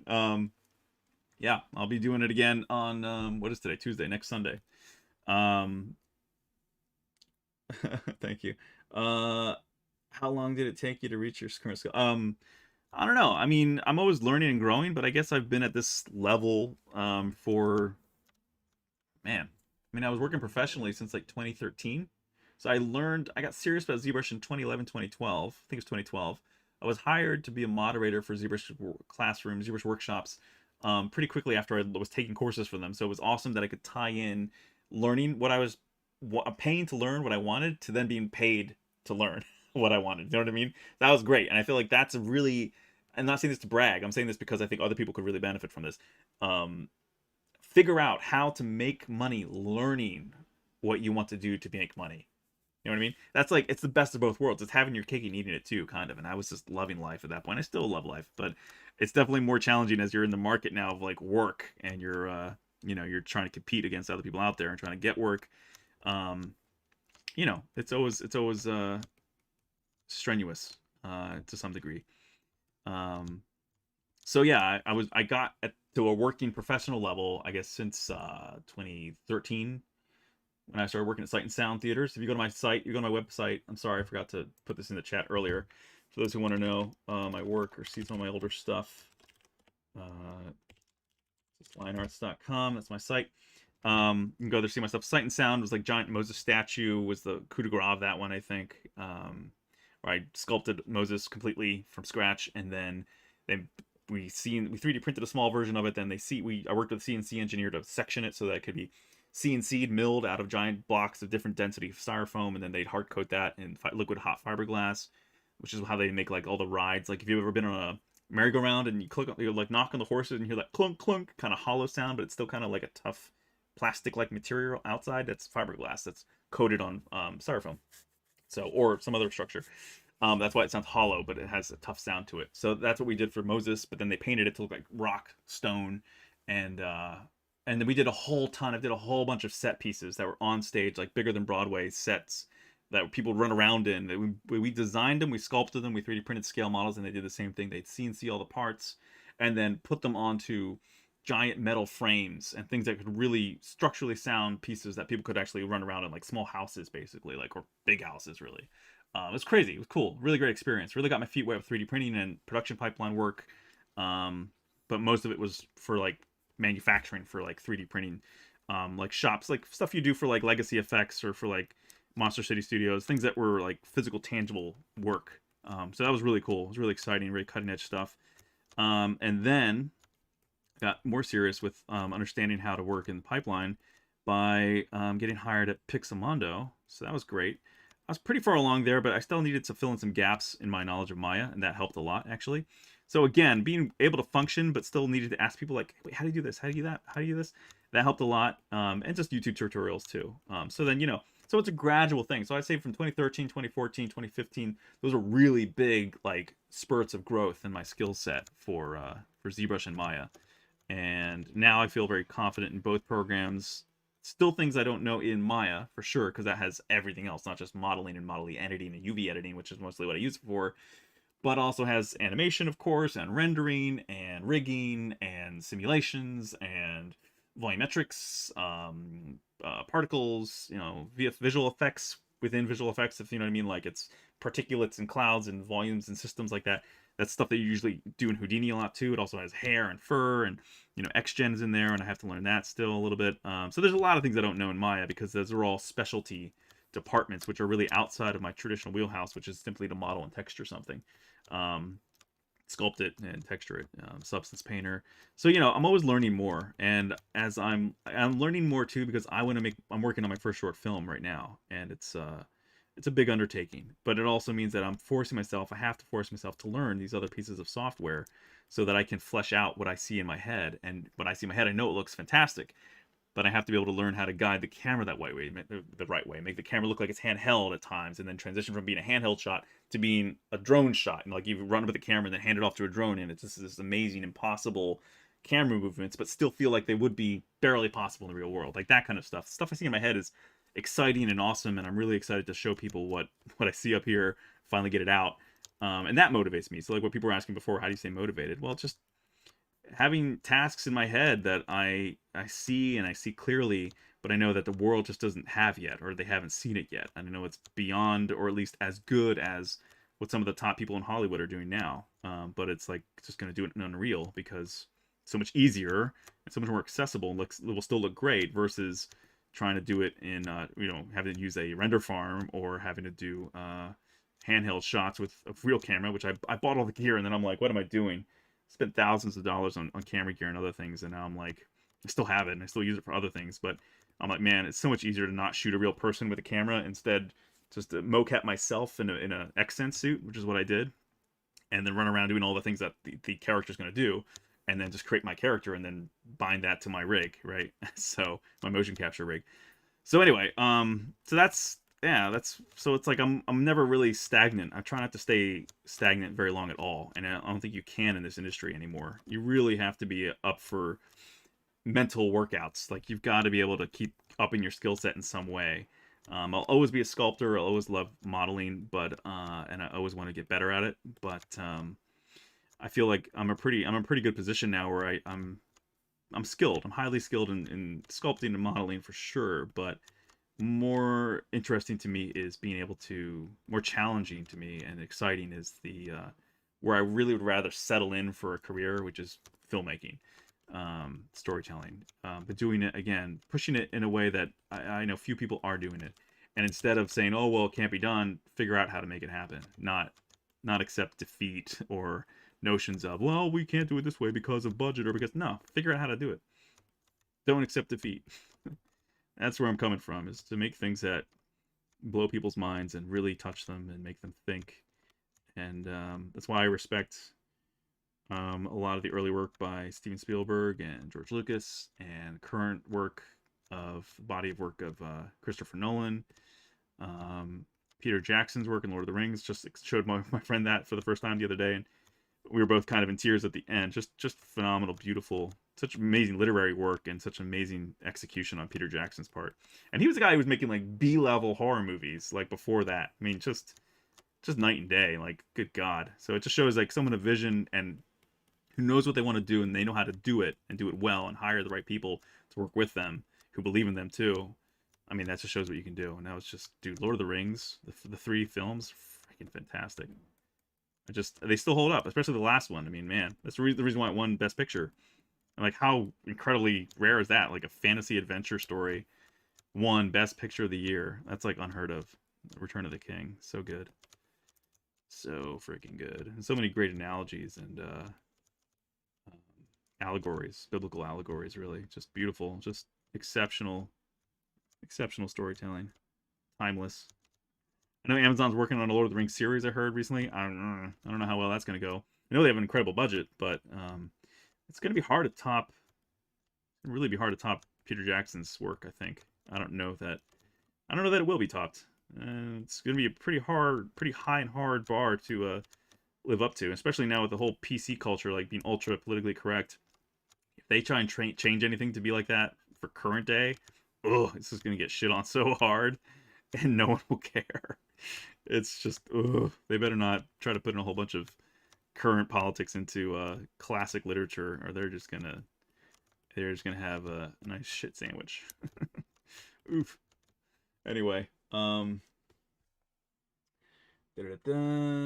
you're hired to make the giant monster in the last garden. I wish. No, I'm just working on my own stuff. Am I gonna project the face? I don't think I need to at this point. I'm just sort of touching things up. I might do some gentle projection here and there, but I mean, the level of detail this has is not tremendous. If you can see, a lot of the work is done with maps. A lot of the heavy lifting is done with texture maps, and it's triangulated. So there's not much for me to project at this point. I'm just sort of matching it up, and then I'm just going to add more detail, because if I subdivide this up, you know, we get a little bit clearer here. So I could probably project some of that detail. For this is like a mid-level, very early, low to mid-level level of detail, because it's very smooth. So any poor detail, anything else that you would want to go in there for, which I want to put some in there, you won't be able to get from, you know, from this, because this is his wincing face from that scene in The Matrix. So, you know, so there's a certain level of detail I won't be able to pull from this neutral face of his. So, yeah. So I won't be doing much projecting really at this point. I would if I was at a neutral phase again and there was more detail in the model, but since this is a game res model, you know, there's not like that VFX level poor detail that we can extract really from this, from this in-game model, which, you know, it would have to be a ZTL model that someone had sculpted and had all the poor detail and everything. But then that, you know, they would never release that. That wouldn't be ripped. That wouldn't be in the game. That would be, you know, on their servers. So, yeah. So almost there, but yeah, I should get going, man. It's almost 5:30. This is the best ZBrush stream I've ever seen, for real. I'm learning the program to design costume, armor, and props for film. And you were speaking to my soul. Oh, wow, thank you. Are you taking classes for learning filmmaking? No, I'm not. That's the thing, man. You'll find with so many art, um, with so many rules in art, it's school cannot teach you a lot of what you need to learn. And a lot of filmmaking, it's a lot of it's self-education and it's simply observation too. Like read what lenses do, read what um, how to compose your scene, right? I mean, there's certain things that are super fundamental to just good art, right? Good composition, good placement, good camera movement, right? Conveying emotion through camera movement and placement and timing of the actor's movement and camera responding to it. It's like a concert. There's a certain ballet, a certain dance to good filmmaking, like really good filmmaking, where it really makes your heart sing. I don't know how else to put it. You really just feel it and you are engaged with it. And that's something I don't think you can really teach in a school. You can teach the technical aspects of it, just like good sculpting. You can teach this is how you move vertices, this is how you sculpt, this is how you add, this is how you subtract. You can teach those basic points, but to really uh teach how the soul of good filmmaking, you have to it's like how do you teach good writing? It's like you can't teach someone how to come up with good ideas to make amazing characters. You could try to analyze and break down good characters, but I guarantee you the author didn't analyze and break down a character this way and say, oh, they need to have this character trait to do this, to do that, to this. It's not nuts and bolts. It's not, you're not building a machine, right? You're speaking to the soul. Something just like writing good music, same thing. You got to feel it, you got to find it. So I understand a lot of the technical aspects of filmmaking. That's fine. Like it's not that hard to learn. Takes a little bit of time, but it's just like anything else. No, but for me, I've loved great filmmakers. I've loved great films, and how I've always eaten up just everything I could possibly learn about the making of, the behind the scenes, the scripts. You bought some of the scripts, like the physical scripts. Even like learning the finer points of screenwriting. To like write a script. I know the basics of it. I don't know every single detail just right. I probably need to refresh myself on some of those areas, but it's irrelevant because like right now for the short that I'm making, it's completely nonverbal, 0 words. So it's all about nonverbal communication. It's all about framing, composition, how the music will make you feel, the position of the cameras, the motion and movement and acting of what I did, all the character that I'm portraying, all of that. I did take after take after take after take until I felt like I nailed it. And then I still have all those takes, which I can then edit in the computer, right? We can still edit that animation, so that's great. So it's sort of like you have infinite takes almost, really, infinite variations. I still have to do the facial animation, which there's a whole bunch of different options for it now. I have the one program on the phone you can use, Mocap X, as well as an Unreal has a great facial motion capture technique too. And since this is all going into Unreal, I think we're gonna have some pretty good learning experiences and some pretty good fun learning how to really accentuate and match timing, because there's a thing with body movement and expression where you can see sometimes where it feels disconnected a little bit in some bad films versus bad visual effects films versus good. It's usually ideal to capture the face with the body motion because there's a synchronicity that happens with us naturally when we're emoting physically, bodily, non-verbally. Our faces, if we're talking or even if we're not talking but we're experiencing emotions, we show it and in synchronization with the body. So that's going to be a challenge for me. I think I'm hoping that it doesn't look disconnected in the end. I mean, I won't let it look disconnected in the end, but it's probably going to be hell to match up everything, to do the expressions as I'm watching it happen, as I'm watching the character move, to time it right. You know what I mean? But we'll see how that goes, and we'll see how much I can cobble together too with if I can do any kind of motion capture with the VR headset now, the Index that I got. I don't know how much I don't know how many hacks are out there, if any, for using your VR headset and your hands and the trackers you can get for your feet, if that can translate to any motion capture.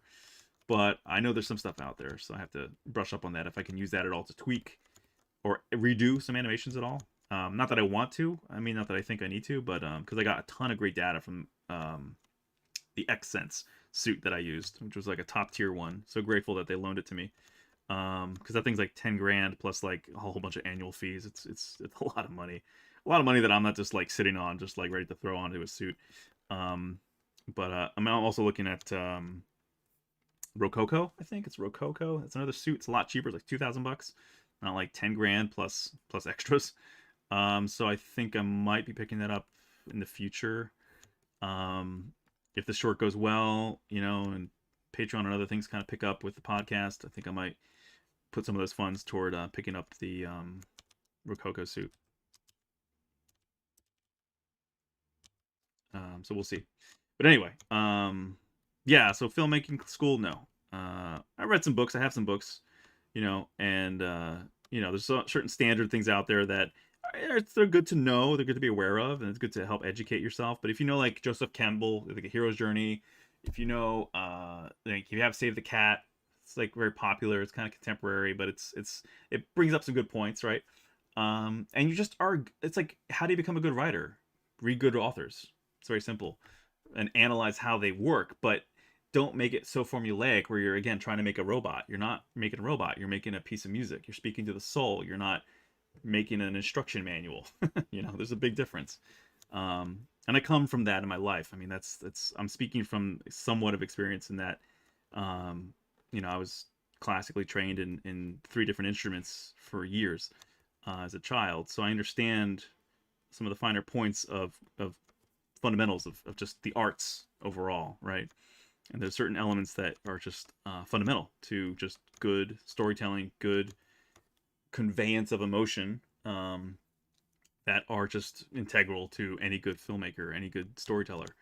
You have to understand how to appeal to certain people's souls, their emotions, their basic instincts of how they feel and how they respond to musical cues and timing and camera movement and lighting, so that all comes together. And I mean, if you can see it clearly, as I can, I really feel like it's not hard. It's not that hard to then execute it. It's the technical parts are what's challenging, but getting over those technical hurdles is not as laborious or painful when you know what the end result's going to be and you know it's attainable, which it is now. I mean, so much of the work is already done. I just need to finish up the environment art and finish up the kid. And then one of the bigger challenges is going to be like redoing Trico to be animation ready, because I did him 3D printed, but to do Trico like animation ready, ugh, that's going to be work. And getting all the feathers lined up again, and it's going to be a lot of work. So not looking forward to doing that, but you know, I know I can do it, and it's just time. It's just time consuming.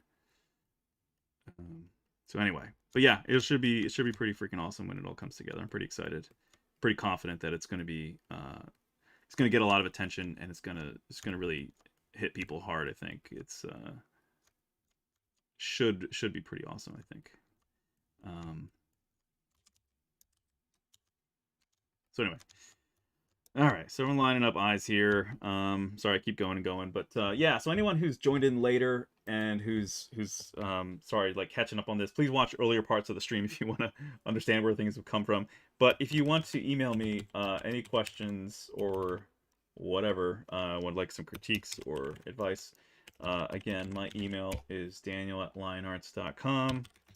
My site is lionarts.com. And my Instagram is the best place to get in touch or follow me. Please do. And if you have good work, I'll follow you back.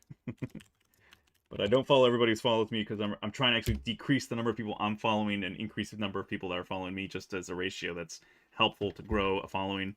But yeah, if you have great work, if you have great posts or photography or whatever, I will follow you. But it's got to be good stuff. Yeah.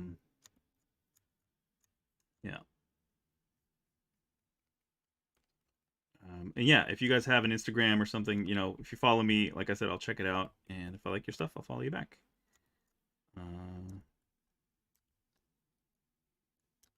And I'll try to post more of my work on Instagram too. I've been posting a lot of just, hey, streaming tomorrow, and that kind of thing. And I know it's kind of lame. It's not exactly exciting just to see that posted.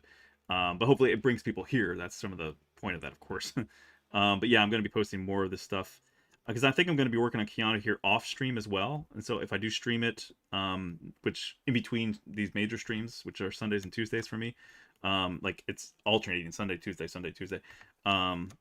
I'm going to do it on my Twitch channel. So if I do any more of this, which I probably will later this week, in between the next stream, you'll find me on Twitch. So for those, again, who, if you're joining later and you haven't seen earlier, my Twitch is twitch.tv / Daniel Lion Arts. Twitter, it's new Twitter for me. Daniel Lyon Arts. And oh yeah, Clubhouse now. I joined it. I just joined it because many people did to listen to Elon Musk talk, which was great. That was really interesting. But my Clubhouse is the same thing. It's all the same now on social media. Daniel Lyon Arts. Seeing your Echo is fascinating. Oh, my Echo the Dolphin. Oh, thanks, man.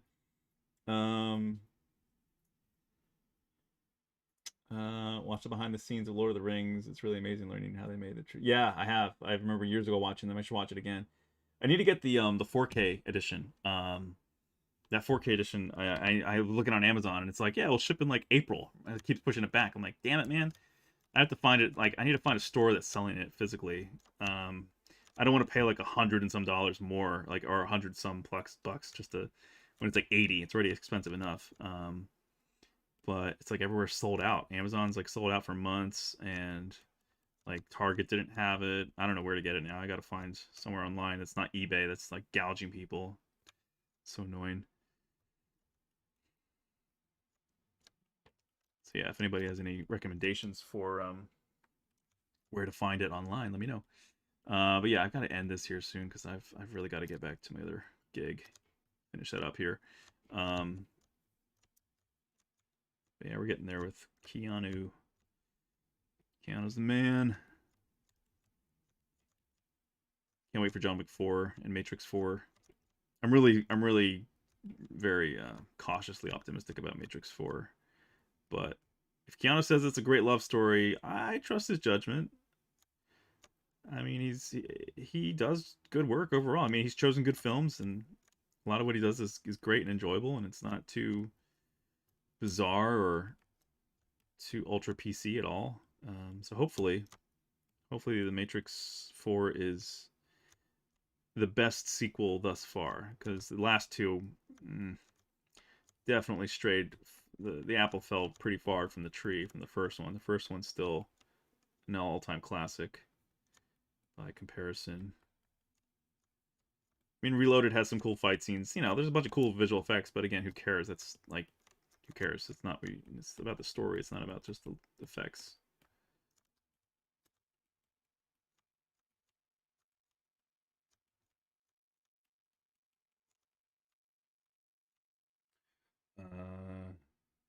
I have it down. If I create a character, should I retopo the body, or I could do both body and clothes?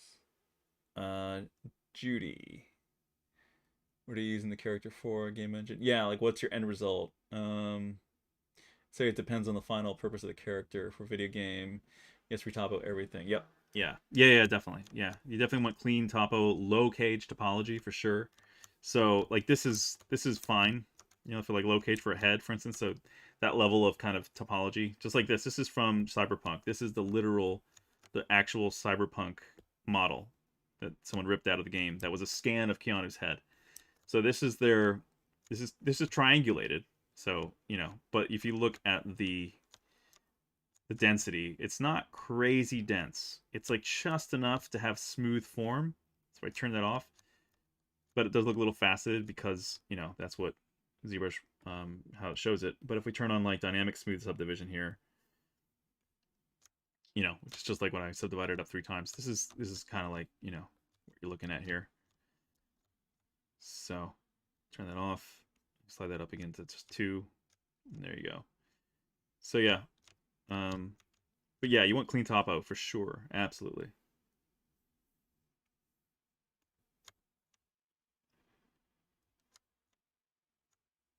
Anyway, so what else? No, is Lee still here? Lee was Stevo? Stevo? I want to say Stevo, but it's Stevo, I think. Yeah, if you have a if you have an Instagram, let me know, and I'll check out. You said you're new to ZBrush. Are you posting anything yet, or are you still working on techniques and a little timid to show what you're working on?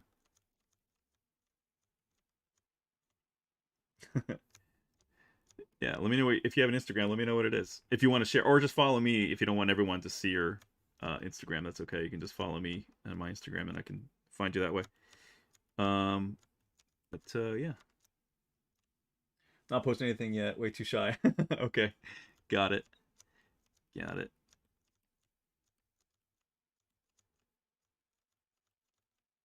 Yeah, well, if you want to follow me, you're more than welcome to. Find ZBrush really hard. Yeah, I know a lot of people do. It's challenging in the beginning, I know. There is a learning curve, but guys, don't lose heart. You can get better, and you will. You just have to keep going. That's how it is in life with everything, really. Practice does make better. Never makes perfect. No one's perfect. Nothing's perfect. But you can get good enough, or much better than you were, right? That's just how it goes. All right. So anyway, I guess I can just do that other eye quick here, and then I really gotta go. But I'm grateful for everyone sticking around, and I'm glad everyone's been enjoying this stream. I hope it's been fun and helpful. And for anyone who's like, why is he talking so much about other things other than ZBrush? Sorry, it's just how things went. But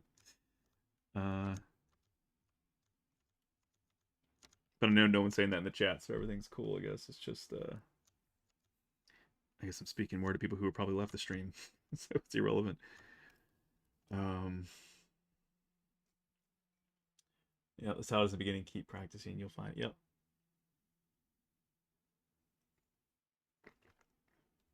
Practice, practice, practice.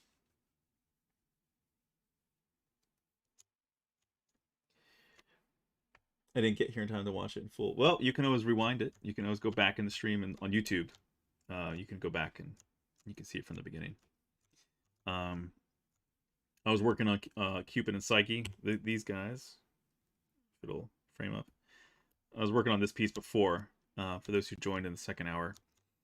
And just doing some of the anatomy, tighten things up here a little bit, and a lot of talking. Didn't do as much as I would have liked. I just need to focus more on this. Plus, I only did 1 hour on this guy, so. But we're getting there, slowly but surely. We are getting there. And then Keanu is the other Keanu, this one. And this is where we're at now for this scene from the Matrix. Well, the other shots came off the other screen because I had to disconnect and reconnect my Wacom Cintiq. But I'm doing this scene, but it's going to be the in-between moment, right, when he actually makes contact with the head. So I'm really creating the scene in between these two moments. Because right when he hits him in the head, they do a tight shot and the guy getting hit in the head to be knocked over, and then they cut to this after he's struck and he's twisting back, coming down to land. Such a friggin' crescendo to the moment, just so awesome. Such a badass scene. I love the Matrix, but that moment when his leg is making full contact with this guy's head, that's going to be this statue, and I'm going to sculpt it so that, fixing little things, I'm going to change a few things, like his I want to say cape, but it's not a cape, his trench coat is going to be flowing backwards a little bit more so that it'll connect with the pillar, which is right here, right behind him. Just enough so that that'll be supporting this, so that I'll be able, just like the Cupid Psyche piece where they're going to be up in the air because his wings are touching the clouds below him, the dust cloud. I'm going to have his trench coat flow into the pillar so it connects and they'll be fused together, so that that'll be holding him up. So it really will look like that and his leg connecting with the guy's face. So those are going to be the two contact points to hold up Neo. And so he'll be otherwise looking like he's freeform, but it's really just the coat and the leg connected to the guy that's getting knocked out, or killed, I guess, really. So that's what this is all going to be resulting in. So this is going to be a really fun piece. I'm excited. I've had this in the back of my head for years, and it's just again, what people ask, how do you stay motivated? This is how I stay motivated. I see things in my head that I want to create, and then I'm like, all right, file that away. I'll do that later. Eventually I'll get to that piece. Eventually I'll get to that piece. Eventually I'll get to that piece. All right, no, this one's important, relevant. I'm going to do it now. So then you pull that card out and start working on it. That's how I operate. That's how I kind of file things away. So, this is one of those pieces that I've had in the back of my head for years. And I have a bunch of other stuff. I have films in the back of my head that are like really well done or really complete in some ways that it would take a lot more money and time. So I needed to get the short out so that then I can, it's like anything. It's like investing, saving, building. You can't build a building without laying down the foundation. Then you got to lay the first brick, and then the next brick, and the next brick, and eventually you're gonna get there. So that's what this is. It's like, putting together pieces that eventually are going to accumulate to a massive, more impactful final product. And that's a metaphor for both, like, just working on a sculpture and then also making piece after piece after piece, and then short film after short film after, hey, look, I got an offer for a major film, you know, or I got a budget to make my own major film, because I really don't want to just. There's very few IPs that I would want to ever work on as, like, writer director, unless I had complete total freedom, which they almost never give you, really. Maybe not complete total freedom, you know what I mean, but they would trust you enough to say, like, we want you to write and direct it, and we'll barely change anything. We won't do revisions. I want to operate as an independent filmmaker. I don't want to be, you know, slave to a studio, to any studio. But you've got to establish some sort of respect, you know, in the industry. You've got, meaning your work has to be exceptional as usual, and it's got to be as good or better than the people you're competing against, right? The people that you are going to be, or, you know, working alongside, so to speak. Meaning, like, you know, I don't think directors really compete directly with each other unless their films are out at the same time. But still, a lot of directors enjoy each other's work tremendously and are inspired by each other, you know, and it's just a back and forth kind of thing. So, there's that. So in my case, that's where I'm headed. But yeah, I mean, a lot of Hollywood I don't really respect a lot either. There's, for as many good films as I love and good directors, excuse me, there's a ton of just garbage that comes out that I have no respect for and no interest in. So I really want to be my own thing. I really want to do my own brand. I don't want to imitate directly anyone else, but like I said, other inspirations, biggest inspirations are the classic adventure, you know, action adventure genre, and filmmakers like, I almost said Keanu Reeves, like Spielberg, Peter Jackson, Christopher Nolan. That's a scale. That's just my dream scale. That's a scale I think on and envision. James Cameron, those guys. And that's the ilk that I want to place myself in and I want to work into. Not for prestige or praise or accolade or awards. I don't care. I don't need an Oscar or whatever. I just want to create films that move people on that scale and that are on that scale, on that level of grandeur and beauty and employment of top artists. You know, bringing in those kind of gifted people into the environment. That's what I want to work toward. So that's how I think. And yeah, it's just where I'm at. It's like, that's where my brain is. It's not like, again, I'm not trying to say any of that or be any of that I'm not, or that I don't really feel convicted. Like, that's where I'm at. That's where my brain is. But that's just where I want to go. And so that's where it's like, it's just where it's got to go, where I'm starting from. I just don't think small. That's why I haven't done a lot of, like, shitty little crappy student films that so many people do that no one gives a shit about, where you're in your apartment with your friends and making some sort of dumb scene together and you hope that someone like, dude, no one gives a shit about that. The dialogue and stuff is usually horrible. It's like, no. I mean, some small budget stuff still requires a significant budget, and it's rare when there's, like, a super small budget film that is done on a shoestring. It still has to have a great idea. You know, you can just do things with just people and your friends if they're good actors, and a camera, like even your iPhone or whatever. But it has to be a great idea. It doesn't need amazing special effects necessarily, but it has to be brilliant and emotionally engaging. And I'm all about that, but I'm also just all about grandeur. You know, that's why I love, and I've been conditioned almost in my own way to think like Michael Crichton a bit, because I loved his work so much, and I loved how he thought, how he processed things. And when I hear people analyze his books and storytelling, it's usually that, and I want to avoid this though. I want to avoid this little bit of a retraction from his excellence, where it's like they say he creates amazing scenarios with kind of bland characters or just okay characters that are placed in really fascinating scenarios. You know, so they're a scientist, they're a doctor, they're whatever. Drop them into a really interesting scenario, but the character development's kind of meh. I mean, think about it with Jurassic Park. I love Jurassic Park. It's one of my top 3 films of all time. But do we have a great character study of Dr. Grant? Not really. We know he doesn't like kids. Then he grows to like kids. That's his arc. Ellie Sattler loves kids, and she's a botanist, and she's a tough woman. She's a strong woman. She makes it through with Muldoon. Muldoon dies. He guides her though to survive. She escapes the raptor barely with her life, and she's a tough chick. All right, that's it. You know, not much character development there really. You know, Congo, same kind of thing. Great book, kind of a fun yet not very well done film. I liked it when I was a kid, and it's definitely got a lot of cheese to it though. But it's got some cool stuff too. But again, really cool scenarios, interesting ideas, like finding these diamonds protected by these like graphically violent gray gorillas in the Congo, and again, a really exciting, thrilling idea and adventure. The book is fantastic. If you haven't read the book Congo, read it. It's freaking fantastic, exciting. Sphere. This is a common theme here, right? Scientists, brainiacs, MDs, PhDs, you know, MIT grads, Harvard grads, like all these highly educated folk like him, thinkers, brilliant people, but they're not developed that much, or they don't change that much. Usually, they're not. It's not a character study. It's like an adventure.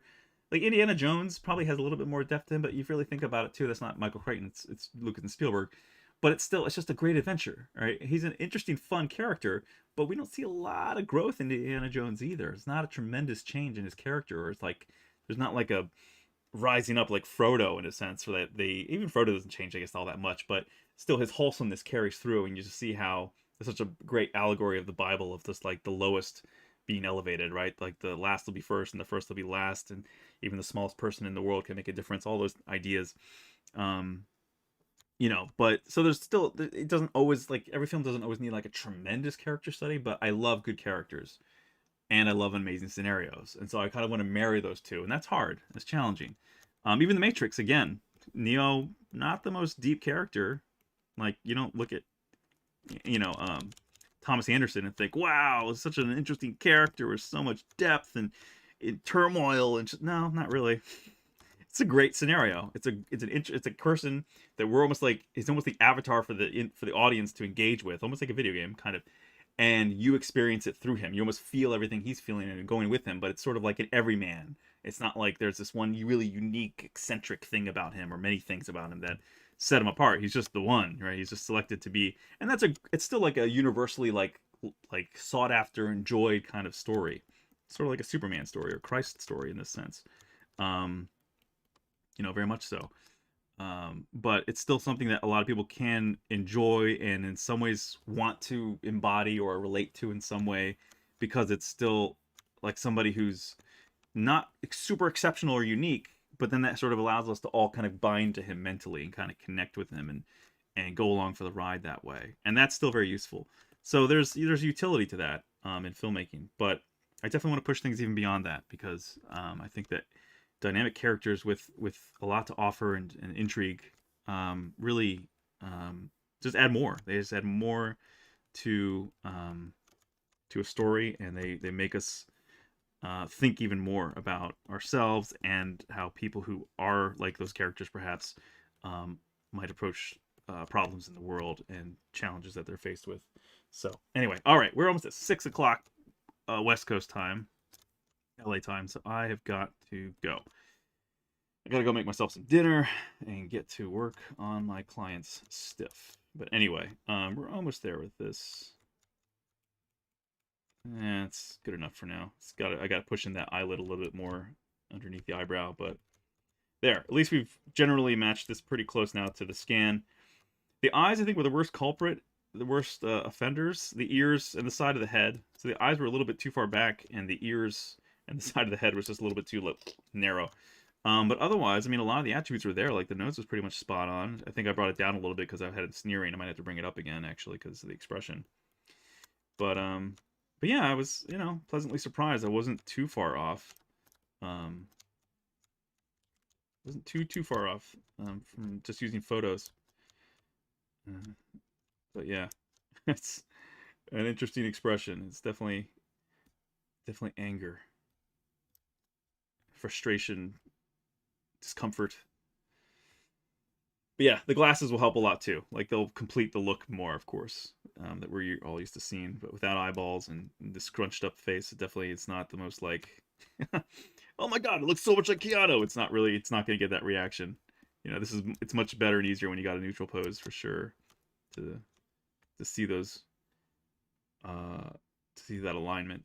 But we're getting there. So let me save this before I crash and lose it all. Keanu Sneer 1. So let's say Keanu Sneer 2. All right. Ladies and gentlemen, thank you very much for joining me on this crazy roller coaster of a stream. 3 hours practically into this thing. Let's see. Final questions. Let's see whatever I can answer. How do you get more resolution quality in ZBrush? Do you turn on anti-aliasing? Because I don't know why when I zoom out to see the entire piece, it's so low quality. You've got to subdivide. You have to subdivide. So that's in geometry. So if you have,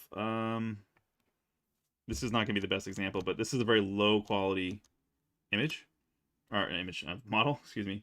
Low poly count, I should say, not low quality. So in your geometry, under your tool palette, come in here to geometry and just hit divide. It's going to shrink it, right? There's a great, it's going to shrink it, but it's going to add topology. So that's how you get more resolution. Sorry. So, you know, if you divide a lot more, now you can do much more refined details, right? Like this, and even finer, right? But, you know, you zoom out.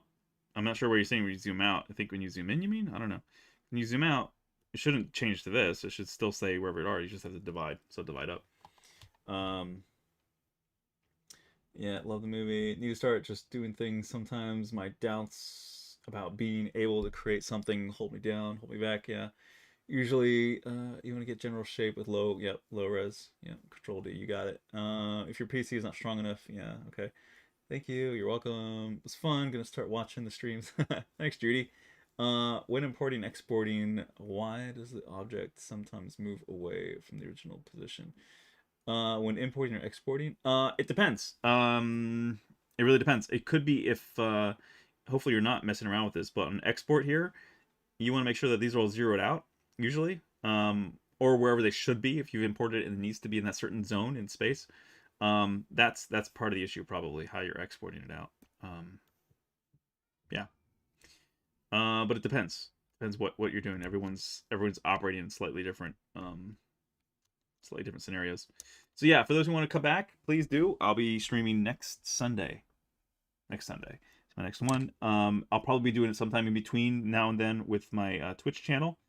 I'll probably be working here on Neo, on Keanu's likeness, on this really fun piece. Definitely more on Twitch later this week, because I definitely want to keep this going. And I'm too tempted and too excited about finishing this now before the next stream. So I'm going to keep going on this maybe like Thursday or Friday.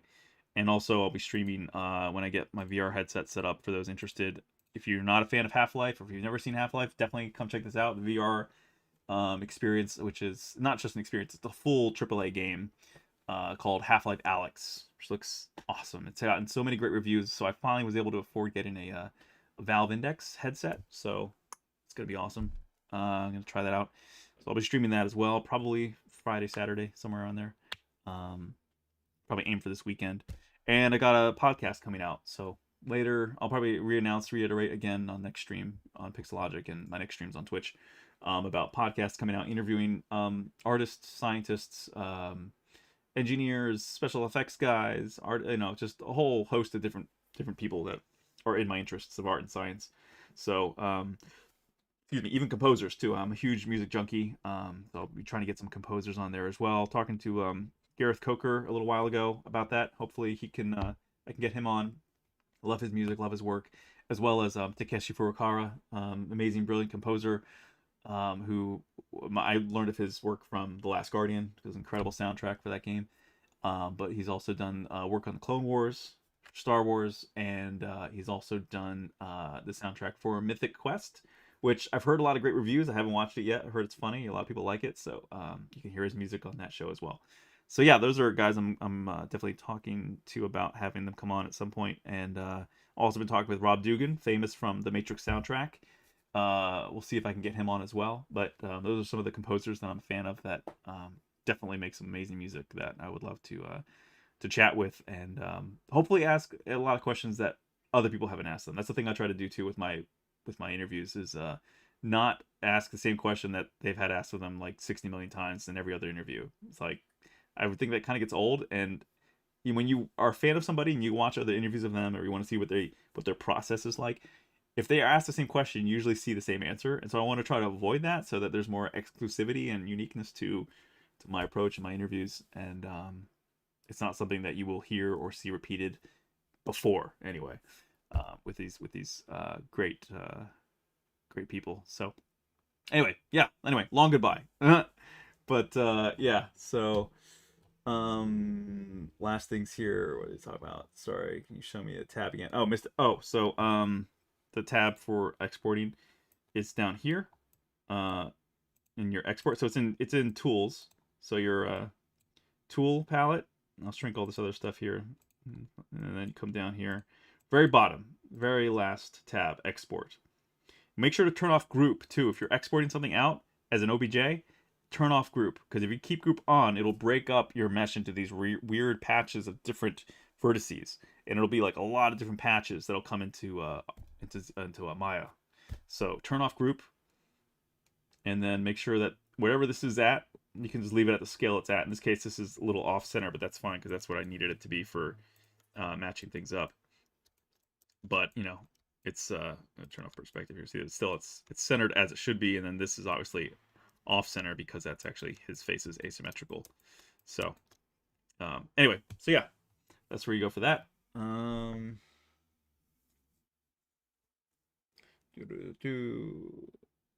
Yes, it looks amazing. What, that looks amazing. Thank you. I hope that's what you meant for this. Thank you for streaming tonight. It was very interesting and informative. Have a great evening. Thank you. Thanks, guys. All right. Yep. This is sayonara. Farewell. Adios. I'll see you guys. For those of you who just follow this stream, I'll see you next Sunday. For those of you who want to follow me on another stream on my Twitch, please do. Once again, it's twitch.tv/Daniel Lion Arts, and IG is the same, at Daniel Lion Arts. So that's how you can keep up. I'll announce where I'm streaming on Instagram usually, and it'll be on Twitch, and maybe eventually I'll be bouncing it to YouTube as well. My YouTube channel is the same thing. It's youtube.com/Daniel Lion Arts. So all right, take care, guys. Be well, stay safe, and I'll talk to you again soon. Thanks a lot.